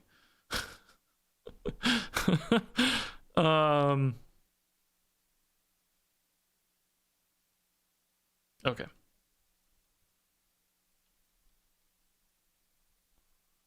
So maybe I shouldn't start with this one, honestly. This is probably a bad one to start with for YouTube's sake. I'm probably gonna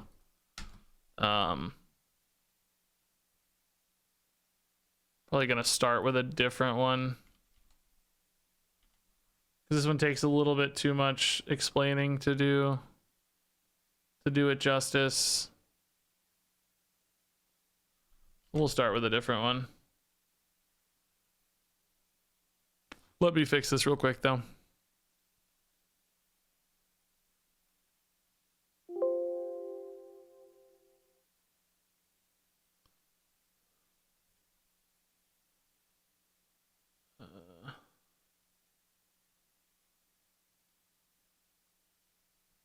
Okay. So let's move this one down a bit and start somewhere else. These are all so crazy. I don't even know which one to start with. Here, this one will be funny to start with. Okay. This one will be fine. All right. So these next ones are shifting gears a little bit. You may not be as familiar with these cards, and I wasn't either. I had to look these up, but these are the cards that the Lich King uses against you in his encounters in the adventure. So these are like the class specific counters and mechanics that you had to play around a little bit. I guess with Priest specifically, you didn't really have to play around much, but here's an example as well. Gained 100 armor, for instance. So I wanted to try my best to re-envision these if they were real Hearthstone cards, because these are one of the few examples we have of Death Knight cards in Hearthstone. So could you turn these like absolutely crazy bonkers effects into real Hearthstone cards and still maintain the spirit of the card at least a little bit to capture perhaps the flavor or the style of play that might be encouraged in a Death Knight class? That was the attempt, but it was pretty tough, as you'll see. But I wanted to go through these as well, just in case. This is Shut Up Priest.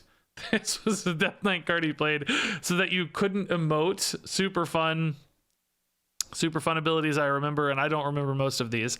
But I wanted to change it so that it could be real Hearthstone cards. So I made it Fool because not everybody's a priest. Maybe you could keep it Priest. Who cares? But I made it silence a random enemy minion, and still your opponent can't emote.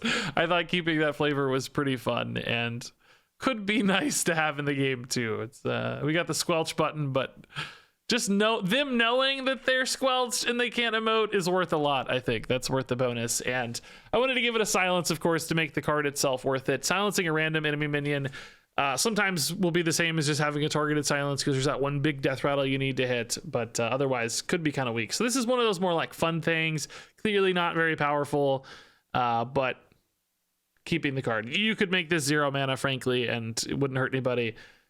You could make this 0 mana and maybe silence 2 enemy minions. You could maybe make this 0 mana and silence all enemy minions and it would still be balanced, but I just kept the cost the same. This one was really, of course, more about the fun than anything else. So let's talk about a real one. This is the True King. I do not remember this at all, but it gave the Lich King apparently 100 armor. Clearly 1 mana gain 100 is not balanced. I thought about just making this 1 mana gain 10 armor. I actually think that would be pretty okay. We already had Ironhide, which was 1 mana gain 10, but that just seemed like such a boring design. It seemed so silly and unfun that I didn't really want to do that. Armor may not be as useful for something like Death Knight as it is for Warriors. That could be even more balanced, frankly. So I made this a little bit more conditional for something I think that would be a Death Knight mechanic, which is when stuff dies, you get bonuses. So maybe that's you killing off your own minions because you've got hordes of ghouls, or maybe you're sucking the souls out of your opponent's stuff. But basically, them dying in a given turn gives you a nice armor bonus. So this is a little bit like, you know, I don't know, we've had like ranker style effects where that has removal built in. So this is just more of a follow-up card for some kind of trade you take, some insane defile chain combo thing somebody would try to pull off to gain 1 billion armor. I don't know, but just a nice efficient little armor gain. I don't really think this card's that good either, honestly, because most of the time it's going to be like 4 or 5 armor at best. But maybe if you have enough pieces here that are synergizing with stuff dying, maybe other bonuses that synergize with things dying, you could see this fueling a cool deck. And Fuse plays into that pretty naturally nowadays too. What do you guys think the number would have to be here for this to be good if it just gained armor? Some of you were saying 15. 15 sounds a little high. 15's a lot of health in standard format. 2 armor per minion died? I could see that. Yeah, that feels like a little more pushed. 2 mana for 10 is played already. Yeah, but that's because they have an incredibly powerful synergistic follow-up that clears a board with it. We don't know that Death Knight would have quite as many armor synergies as something like Warrior. It could though. 2 armor per minion. I do like 2 armor per minion better, yeah. So it scales like, is that ever an issue if you clear like a full board, or killing off 5-6 minions still only 10-12 armor? I don't think that's crazy necessarily. I could see that.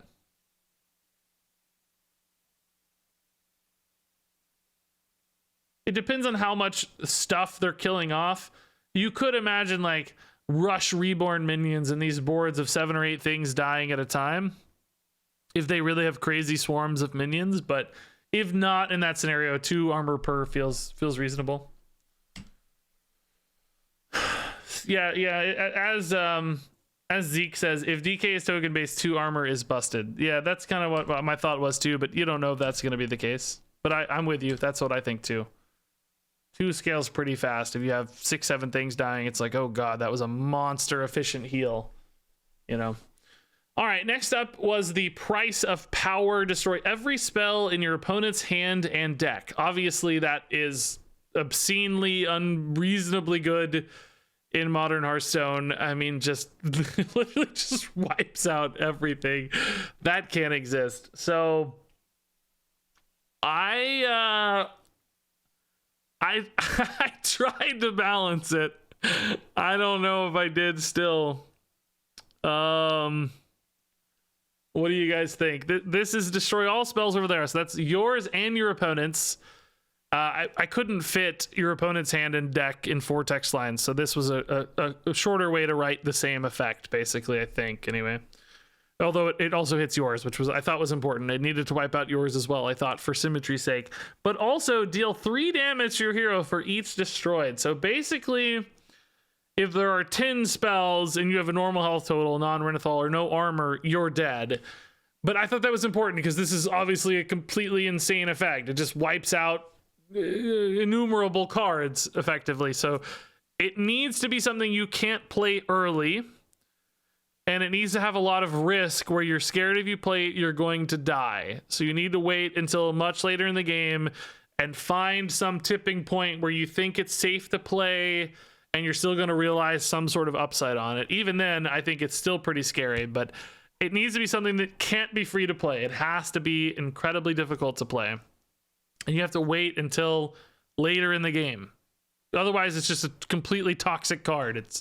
It's miserable if you don't. Now, ultimately, I don't think a card like this should exist, right? This just doesn't make sense. But the task laid out before me was to redesign these cards and maintain as much of the effect as I could. So I tackled that task. But if it were up to me, just delete this. Like, I don't think this makes any sense. So yeah, I don't know if there's any way to save this, but this was the only thing that made sense. Somebody says 2 damage way better. I actually started it 2, but it felt like it was too easy. I didn't really go so far as to look at like most Hearthstone decks these days, but they don't run that many spells. There's a lot of minions in current Hearthstone being played. Because Infuse is so important that right now, at least, honestly, you could play this against some decks and not die at all. Then again, of course, it's not as useful because you haven't killed as many cards or taken away as many valuable things. But it's it's just impossible to design this. I don't think it should work at all. It's just an incredibly destructive card.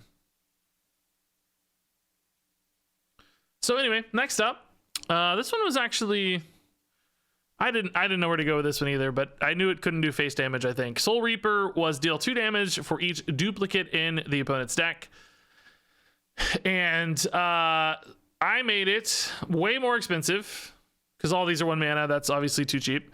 And I made it only hit minions. So I made it basically into a board clear. Because if you deal face damage with a card like this, that's just too risky. You can't have 10 duplicates in deck. Certainly not at 2 damage. Even at 1 damage, though, 5 mana deal 10 is probably just too much of an issue. That's crazy damage. And there are a lot of duplicates generally in Hearthstone decks. I mean, depending on when you play this, of course, they'll have already drawn a large batch of their duplicates, so it loses its effect and strength over time in a given game. Because each card they draw removes a duplicate, but I don't know.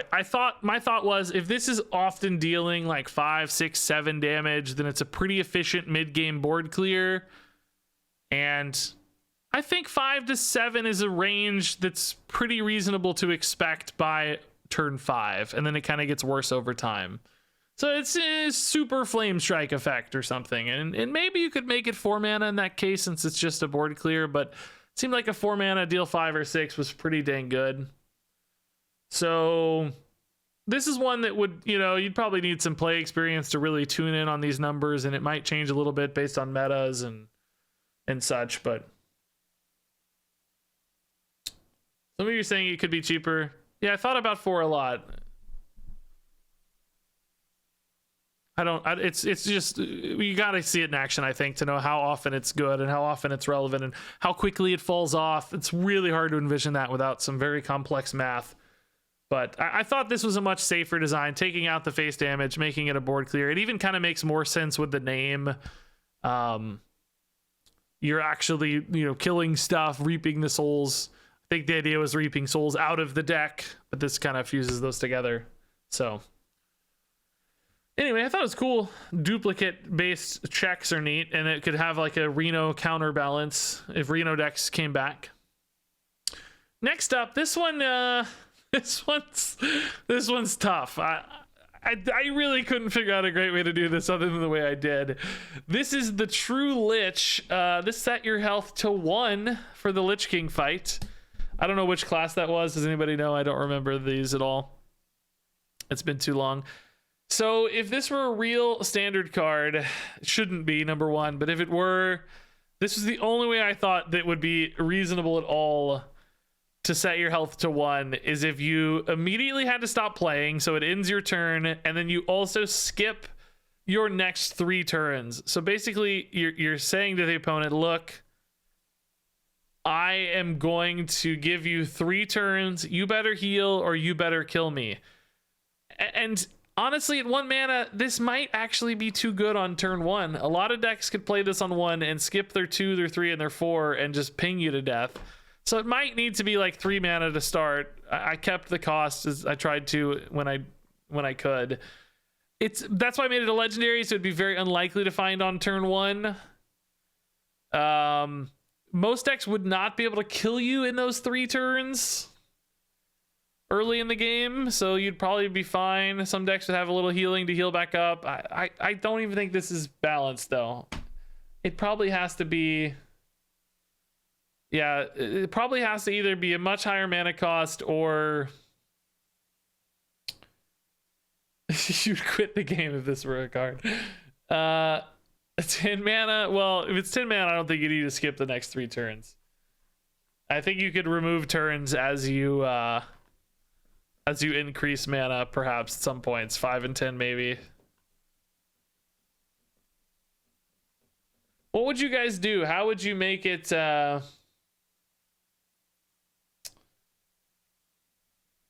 like I said, I don't think this should exist. Well, if it had to be 1 mana, would it be 4 turns? 5 turns? Is there a turn point where it makes sense? Set your life to 1 as well? That would just always lose you the game, right? Almost always. Set the opponent to 10 mana crystals. Set the enemy hero's health to 1 and mana to 10. Skip your next 3 turns.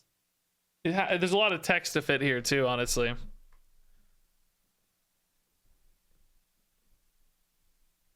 Should be a quest reward. That's a cool idea, so that it takes some work to get to it. I could see that. I personally, I don't know. I worked on this one a bunch and couldn't find a reasonable solution that made any sense to me.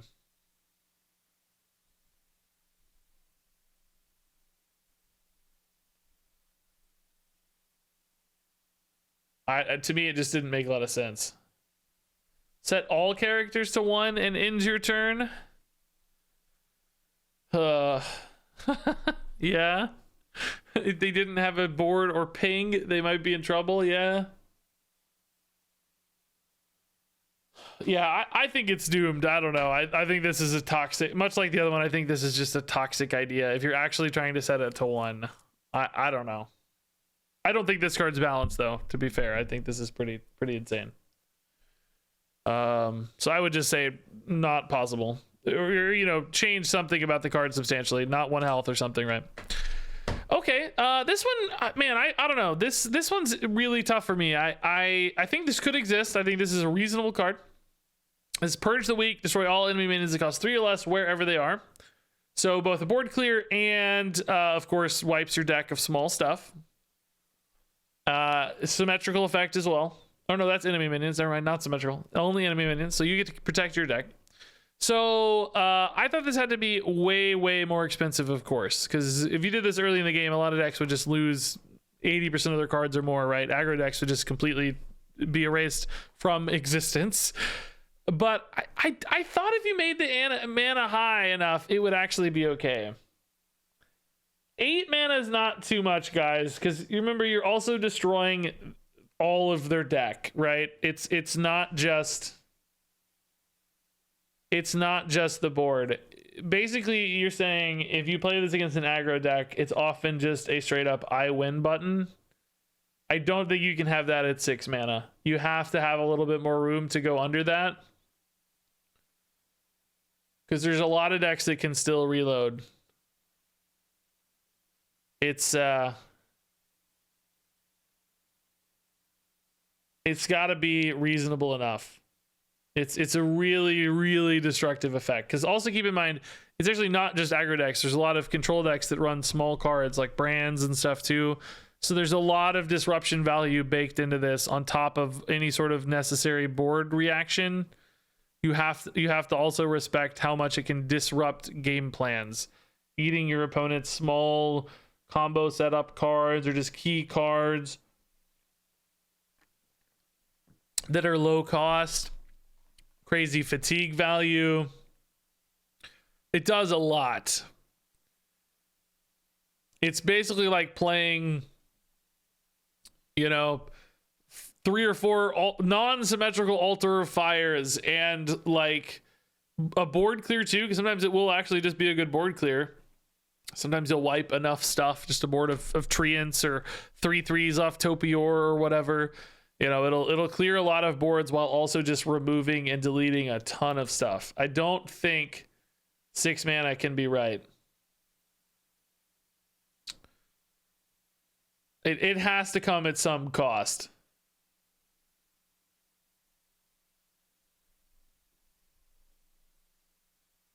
Like, what would you pay to just delete your opponent's like Bran? Or there's not honestly aren't that well. Okay, like you're playing an Imp Warlock. What would you do to delete their Syracuse cultists and their Bran? Like you'd be pretty happy to pay some mana just to delete those cards. If you're obviously you're going to be in a control deck if you're playing 8 mana removal cards like this.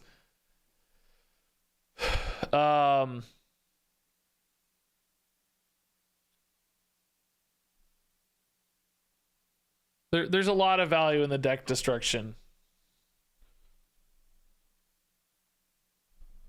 So, yeah, I should actually... Legendary is a good point. Like, you probably don't really need this to ever be a 2 of. That's fair. It could definitely be a legendary because it's more or less a one-time effect. Theoretically, like I said, with Topior boards and token summons, there are reasons to have 2 of these if you want to use it to clear the board or shuffling stuff into deck. Like, there's technical upside to 2 of these, but I do think this would be a very good fit for a legendary card, yeah.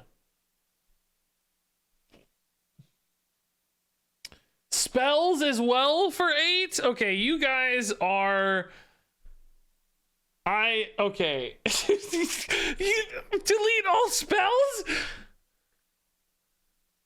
Am I losing my mind? You think you should just be able to delete all of your opponent's spells and minions?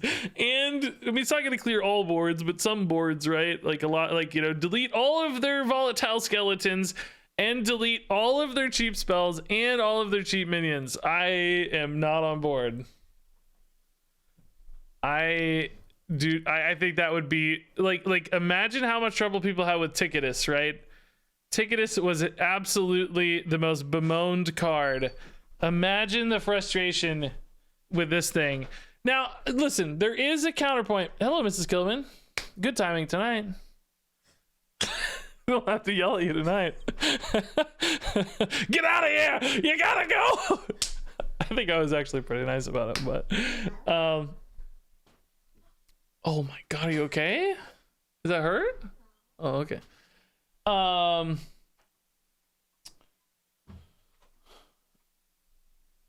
Now there is the argument, like you could say, oh, you're thinning their deck out, right? Like you're just giving them their big stuff, but I don't think that's really how Hearthstone works anymore. There are so many good low cost cards that people rely on both to fill in curves and they just have powerful effects. I guess I don't know.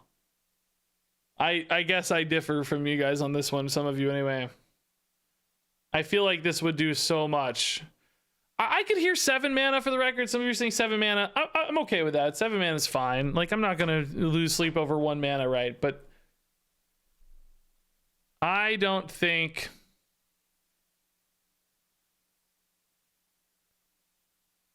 I just don't.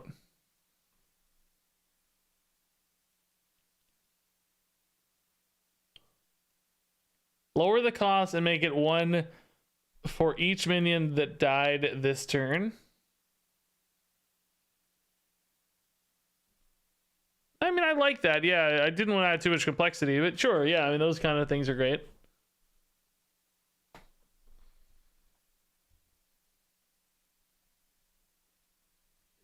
So a lot of you were saying, like 1 mana is a lot against aggro, or it's too late against aggro. I want you to think about aggro druid, okay? This is the 4th best deck in the game right now, right? Think about this deck, right? This deck can build multiple waves of threats, right? Well, I don't know if this deck's the best example. If this deck were running whatchamacallit, some of them are, I think, but not all of them. Composting, if this was running composting, this one is, okay. This one too. Think about a composting druid, right?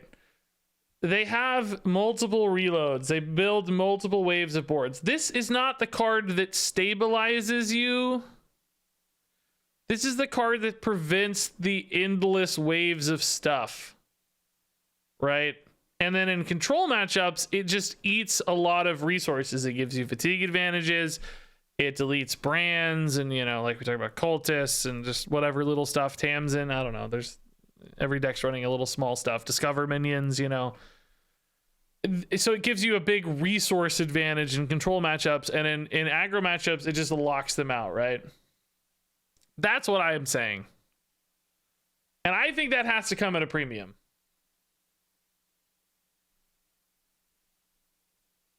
Has to come at a premium. Why doesn't it stabilize you? No, it does. I'm not saying it can't stabilize you. I'm saying you've already done something else to stabilize. This doesn't exist as the stabilizer.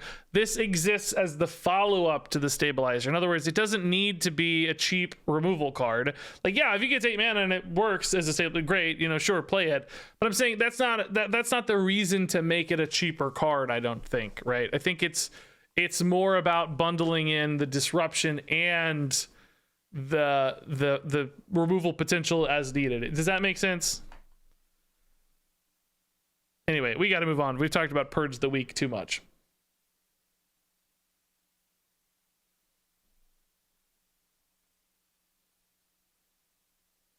So, okay, this might be, you know, we got 2 left. Okay. Fallen Champions. So I guess the Lich King, let's see, whenever an enemy dies this game, take control of it. Now, I don't remember this fight very well in the Lich King fight. Based on the reading of that doesn't make sense to me.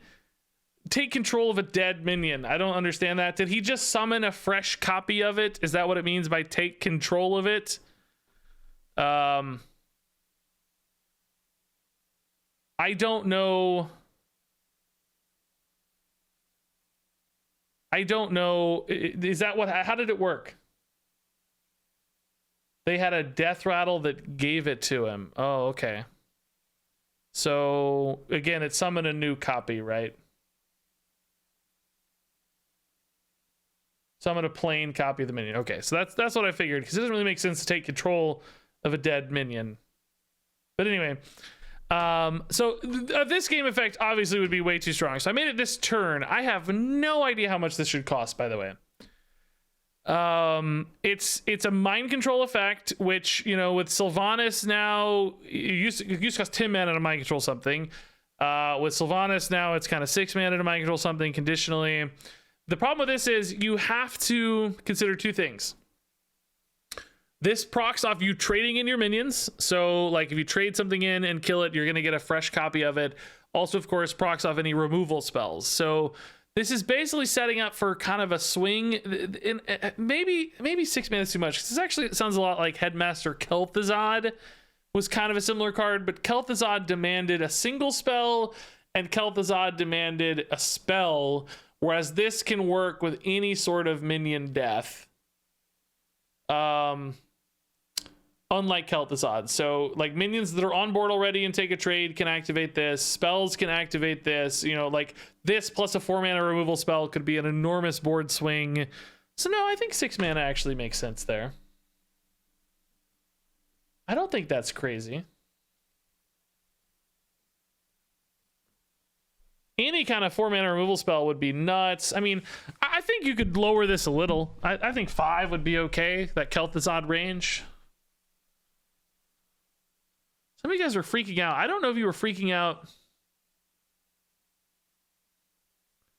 because it's too expensive or too slow. My thought was the fact that you could trade stuff in to activate this, it needed to be a little bit expensive, but I'm thinking 6 feels a little too high. 6 feels a little high to me.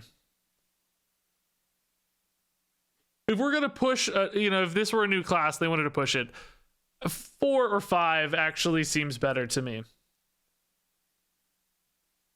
Because if you do have a big board and you're trying to trade it in, I mean, we've got other cards like Riot or something in Warrior, for instance, that help you both clear the board and leave some minions behind. This would be another way to like clear the board, leverage your minions, and get stuff left behind. So I think it could be cheaper.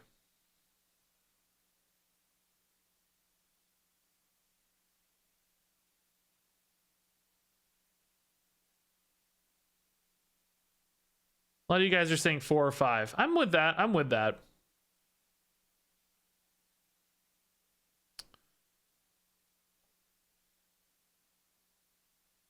Creepy painting comparison?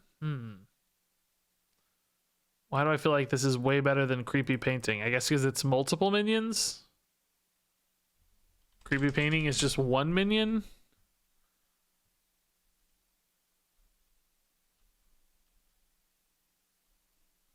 Yeah, I mean, this is definitely better than creepy painting, but creepy painting is so bad that I do think this should be closer to creepy painting. Yeah, it could say minions, but I just kept the text.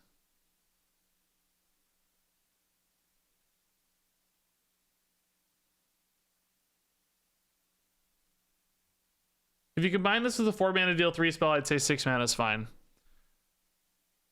I appreciate that, but I don't know if it would be, because I mean, I'm thinking about like that Demon Hunter spell that deals what is that card? We had it played against the other day. Cycle of Hatred, right? This plus Death and Decay would be just a worse Cycle of Hatred a lot of the time. You know what I mean? This is not a good card. I even at 4 mana, that's true. I don't know, man. This is, the more I'm thinking about this, like, I think I overvalued the ability to trade on board. I mean, that is still some value compared to something like Cycle of Hatred. I don't know. Rush minions, like what? I'm definitely okay with 5, and I'm even considering 4. I'm even considering 4. I'm convinced 5 is safe. I think 4 is actually reasonable. All right, so moving on. Final card here. This this was in a different spot when I pulled up the cards. Is this maybe for like Demon Hunter or something? Did they add Demon Hunter to the Lich King fights? Maybe I'm just reading into this. This was like different formatting on the website I pulled these from, so I thought it might be a distinct card for some reason. Anyway, in the Lich King fight in the adventure, Necrotic Plague sets minions in your opponent's hand and deck. Oh my god, I didn't realize this said deck. Oh, this is too powerful, probably. I thought this was just hand. This is too good. Yeah, this is too good. I thought it was just hand. I designed this around hand. Yeah, that's too good for deck, even now. Hand and board, maybe, yeah. Yeah, I really thought it was hand, guys. I don't know if I thought I changed it or if I just read it wrong. I'm not sure, but I in my brain was 100% this was just hand. So anyway, in the fight, he sets everything in hand and deck to 1/1. 5 mana is too good for this. This would just completely delete any threats of your opponent's deck, obviously. I thought of this at 5 mana. as hand. And I thought that was already maybe scary. I wasn't sure if that was fair or not. Yeah, maybe board in hand?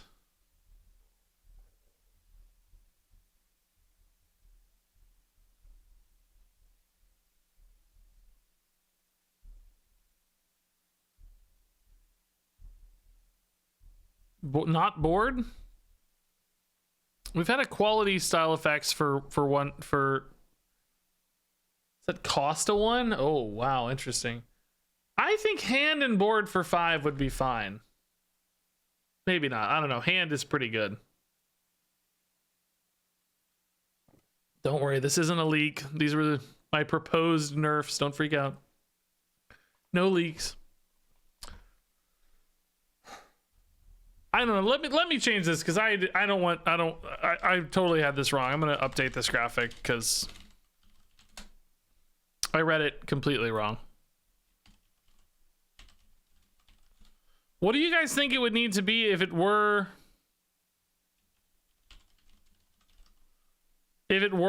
hand and deck? Is there any cost that's reasonable for hand and deck?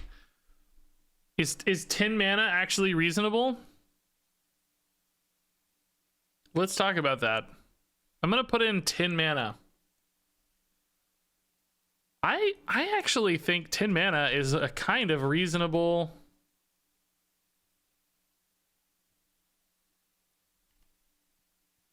I think that would be worth 10 mana. Well, it doesn't react to the board at all, though.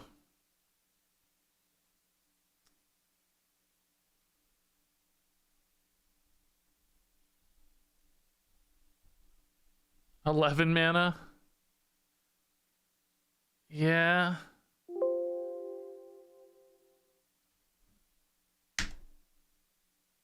Yeah, I don't know. I don't think this would be very good even at, I'm not sure it'd be good at 10 mana. I don't know where it would be good, but I don't think it's good at 10 mana. Anyway, let's talk about it. We'll run through it. Alrighty, so the final card here is Necrotic Plague. In this one, the Lich King boss would set minions in your opponent's hand and deck to 1/1. And man, with the deck effect in particular, I don't know what this has to cost. It's weird. 10 mana doesn't really feel playable because you're not reacting to the board at all. So you kind of have to be either equal or ahead on board, but also any cheaper and it feels like you're just completely destroying your opponent's chances to win because they have like no threats. Battle cries and stuff are okay, I guess, but a lot of their minions would just be completely neutered as 1/1s. So you wouldn't want this to be particularly cheap either. Is there some like 8 mana point where it makes sense? Is 7 mana enough to like squeeze in some removal alongside it? But then you just completely lock them out of the game. I feel like this is another one that's almost impossible to actually make feel good because the effect is just so big and so destructive to the opponent's plans and hopes. Would feel miserable to have to play a deck full of 1/1s. I feel like people would just instantly concede. So some of you were saying hand and board instead of hand and deck, which I think that feels better. Both makes it faster to play and feels like a tempo reaction card as opposed to just this purely deck and hand play. That makes more sense in modern Hearthstone. So if it were board in hand, what would it need to cost? I don't think 5 mana would be right because that would basically, like, Potion of Polymorph is 7 mana just to set the board to 1/1s. Now that does transform off any effects, so that's a little bit better, but I feel like even just turning the board into 1/1s, I'd want to spend 5 mana on because that's more or less a board clear in a lot of ways, or not exactly. I think 4 mana to set the board to 1/1s would be pretty fair. So then if you're going to nerf the hand, what is that worth? Oh, Shrink Ray. What is I honestly don't remember the card Shrink Ray. Was that setting everything to 1/1s? Is that 5 mana? Blanking on this card. What, Boomsday Priest card maybe? Is that what we're talking about? Let's see. Not Priest? What's Shrink Ray? Oh, it's Paladin. Oh, Paladin. I remember this. Yeah. Yeah, Paladin 5 mana. Yeah, okay, so that's 5. I mean, this could be better than that. So you could say that's maybe a 4 mana effect. And then what would hand need to be? Hand would need to be... I mean, I feel like debuffing your opponent's hand is pretty valuable. Like, shutting down a bunch of resources in hand, making them useless. That's worth a few mana. That's insane. I would say this needs to be, even if it were hand and board, I think this is still a 7 mana card.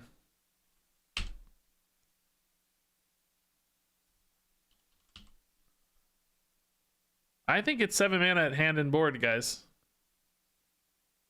Here. Let me go ahead and include that. Where did that go?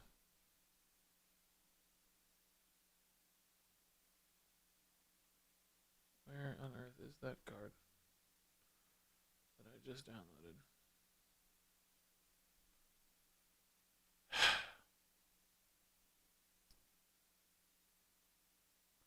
One second.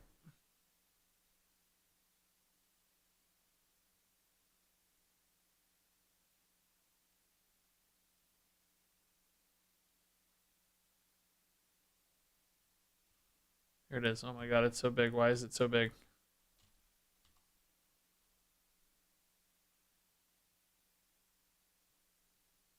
Here we go. All right, so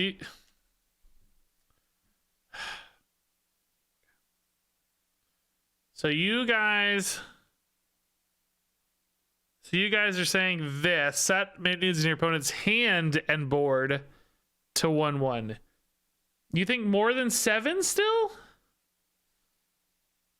What is a hand debuff worth? That's the... Oh, this is the wrong slide. Oh, shoot.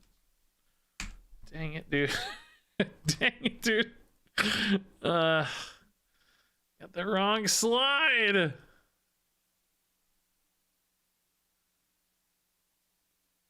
Ugh. I made graphics. I made the special graphics, everybody. They're not working. All right. So, you guys are saying this hand and board to 1/1 is 7 mana the right number? Is 7 mana good? I don't know, man. The hand debuff's pretty nuts. That's saying, like, I'm saying about 3 mana for the hand debuff. Some of you are saying seems fine. Yes. I feel like killing 3 or 4 cards is a pretty valuable effect. Somebody saying kills Sire. No, Sire would be okay. Spell Cry would still work. Imagine a Cthulhu, though. Your opponent's... I think Cthulhu's an aura. It may not work, but imagine your opponent is made of 50-50 Cthulhu. They're about to drop it on your face and like, whoopsie! Have fun with my Necrotic Plague. 8 mana safe, 7 mana if you push it. Okay. Yeah, I'm with you. I think that sounds reasonable.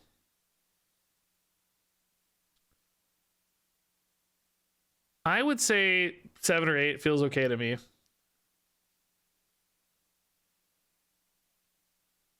It's pretty strong, though. Pretty good. I do not think hand and deck makes sense, though. I just don't think you can have hand and deck. Deck just shuts down everything. Completely neuters their entire game plan. So I think hand and board is fair, and 7 or 8 mana makes sense to me. Okay, so yeah, that wrapped it up, guys. Those are all the cards we had. Mostly for these boss cards, right? Most of these just can't really exist. Clearly, they're insane, hyper power leveled cards. You know, trying to translate them to standard is sort of silly. But it's a fun exercise, right? It's fun to explore the limits of what might be possible. And if nothing else, take a look at the themes that could exist to fit Death Knights. We've got Armor Gain. We've got Spell and Magic Disruption, right? We've got Soul Reaping and Minion Deaths. We've got... just pretend this doesn't exist. You know, we've got getting rid of tiny guys. We've got making things tiny. You know, you can see all the effects in action here. I think these cards are more realistically possible for Death Knight. Although I ultimately think Blizzard will probably just print new cards. I don't really think we're gonna see these Death Knight cards tweaked and added in, but I don't know. And that's only if Death Knight's a thing in the first place. We don't even know if Death Knight's actually happening. We're just speculating. So all in all, I thought this was still fun to take a look. I hope you guys enjoyed this one. Pretty cool to just see these old artworks. I thought these were really awesome. I forgot a lot of these existed, so just happy to take a look through some of these, man. Death Knight's gonna look cool if it comes out, that's for sure. I love the like icy night vibe a lot. The one thing that does not show up in these cards at all is blood Death Knights. I remember blood Death Knights being more of a thing in World of Warcraft. I feel like there were a lot of blood themed things and like bloody effects and a lot of red, which doesn't show up anywhere here. Why is there no blood knight stuff? I mean, maybe is that blood knighty? That looks more shadowy. That doesn't look bloody. I don't know. Yeah, it's because Arthas doesn't do blood, I guess. Yeah, that's a good point. Like, this is from the Lich King fight, and these Lich King these Death Knight cards are from Arthas and Arthas, which don't do blood. So that's probably why we haven't seen any blood stuff yet. That makes sense. So we may see a big blood push in real world Hearthstone with Death Knights if they do indeed land. So that's the one thing we're probably missing here. That's it, guys. I'm gonna wrap it up here. That was really fun. Thanks for hanging out. That's gonna be a video, of course, so appreciate everybody's help there. I will see all of you. Might take tomorrow off. I'm planning a long stream Tuesday for some Marvel Snap stuff.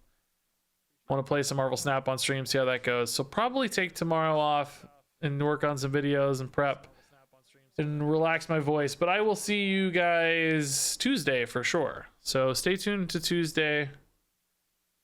Enjoy this raid. Thanks for being here. Love you all a ton. Have fun out there in the universe. Thanks for watching, and until next time, game on.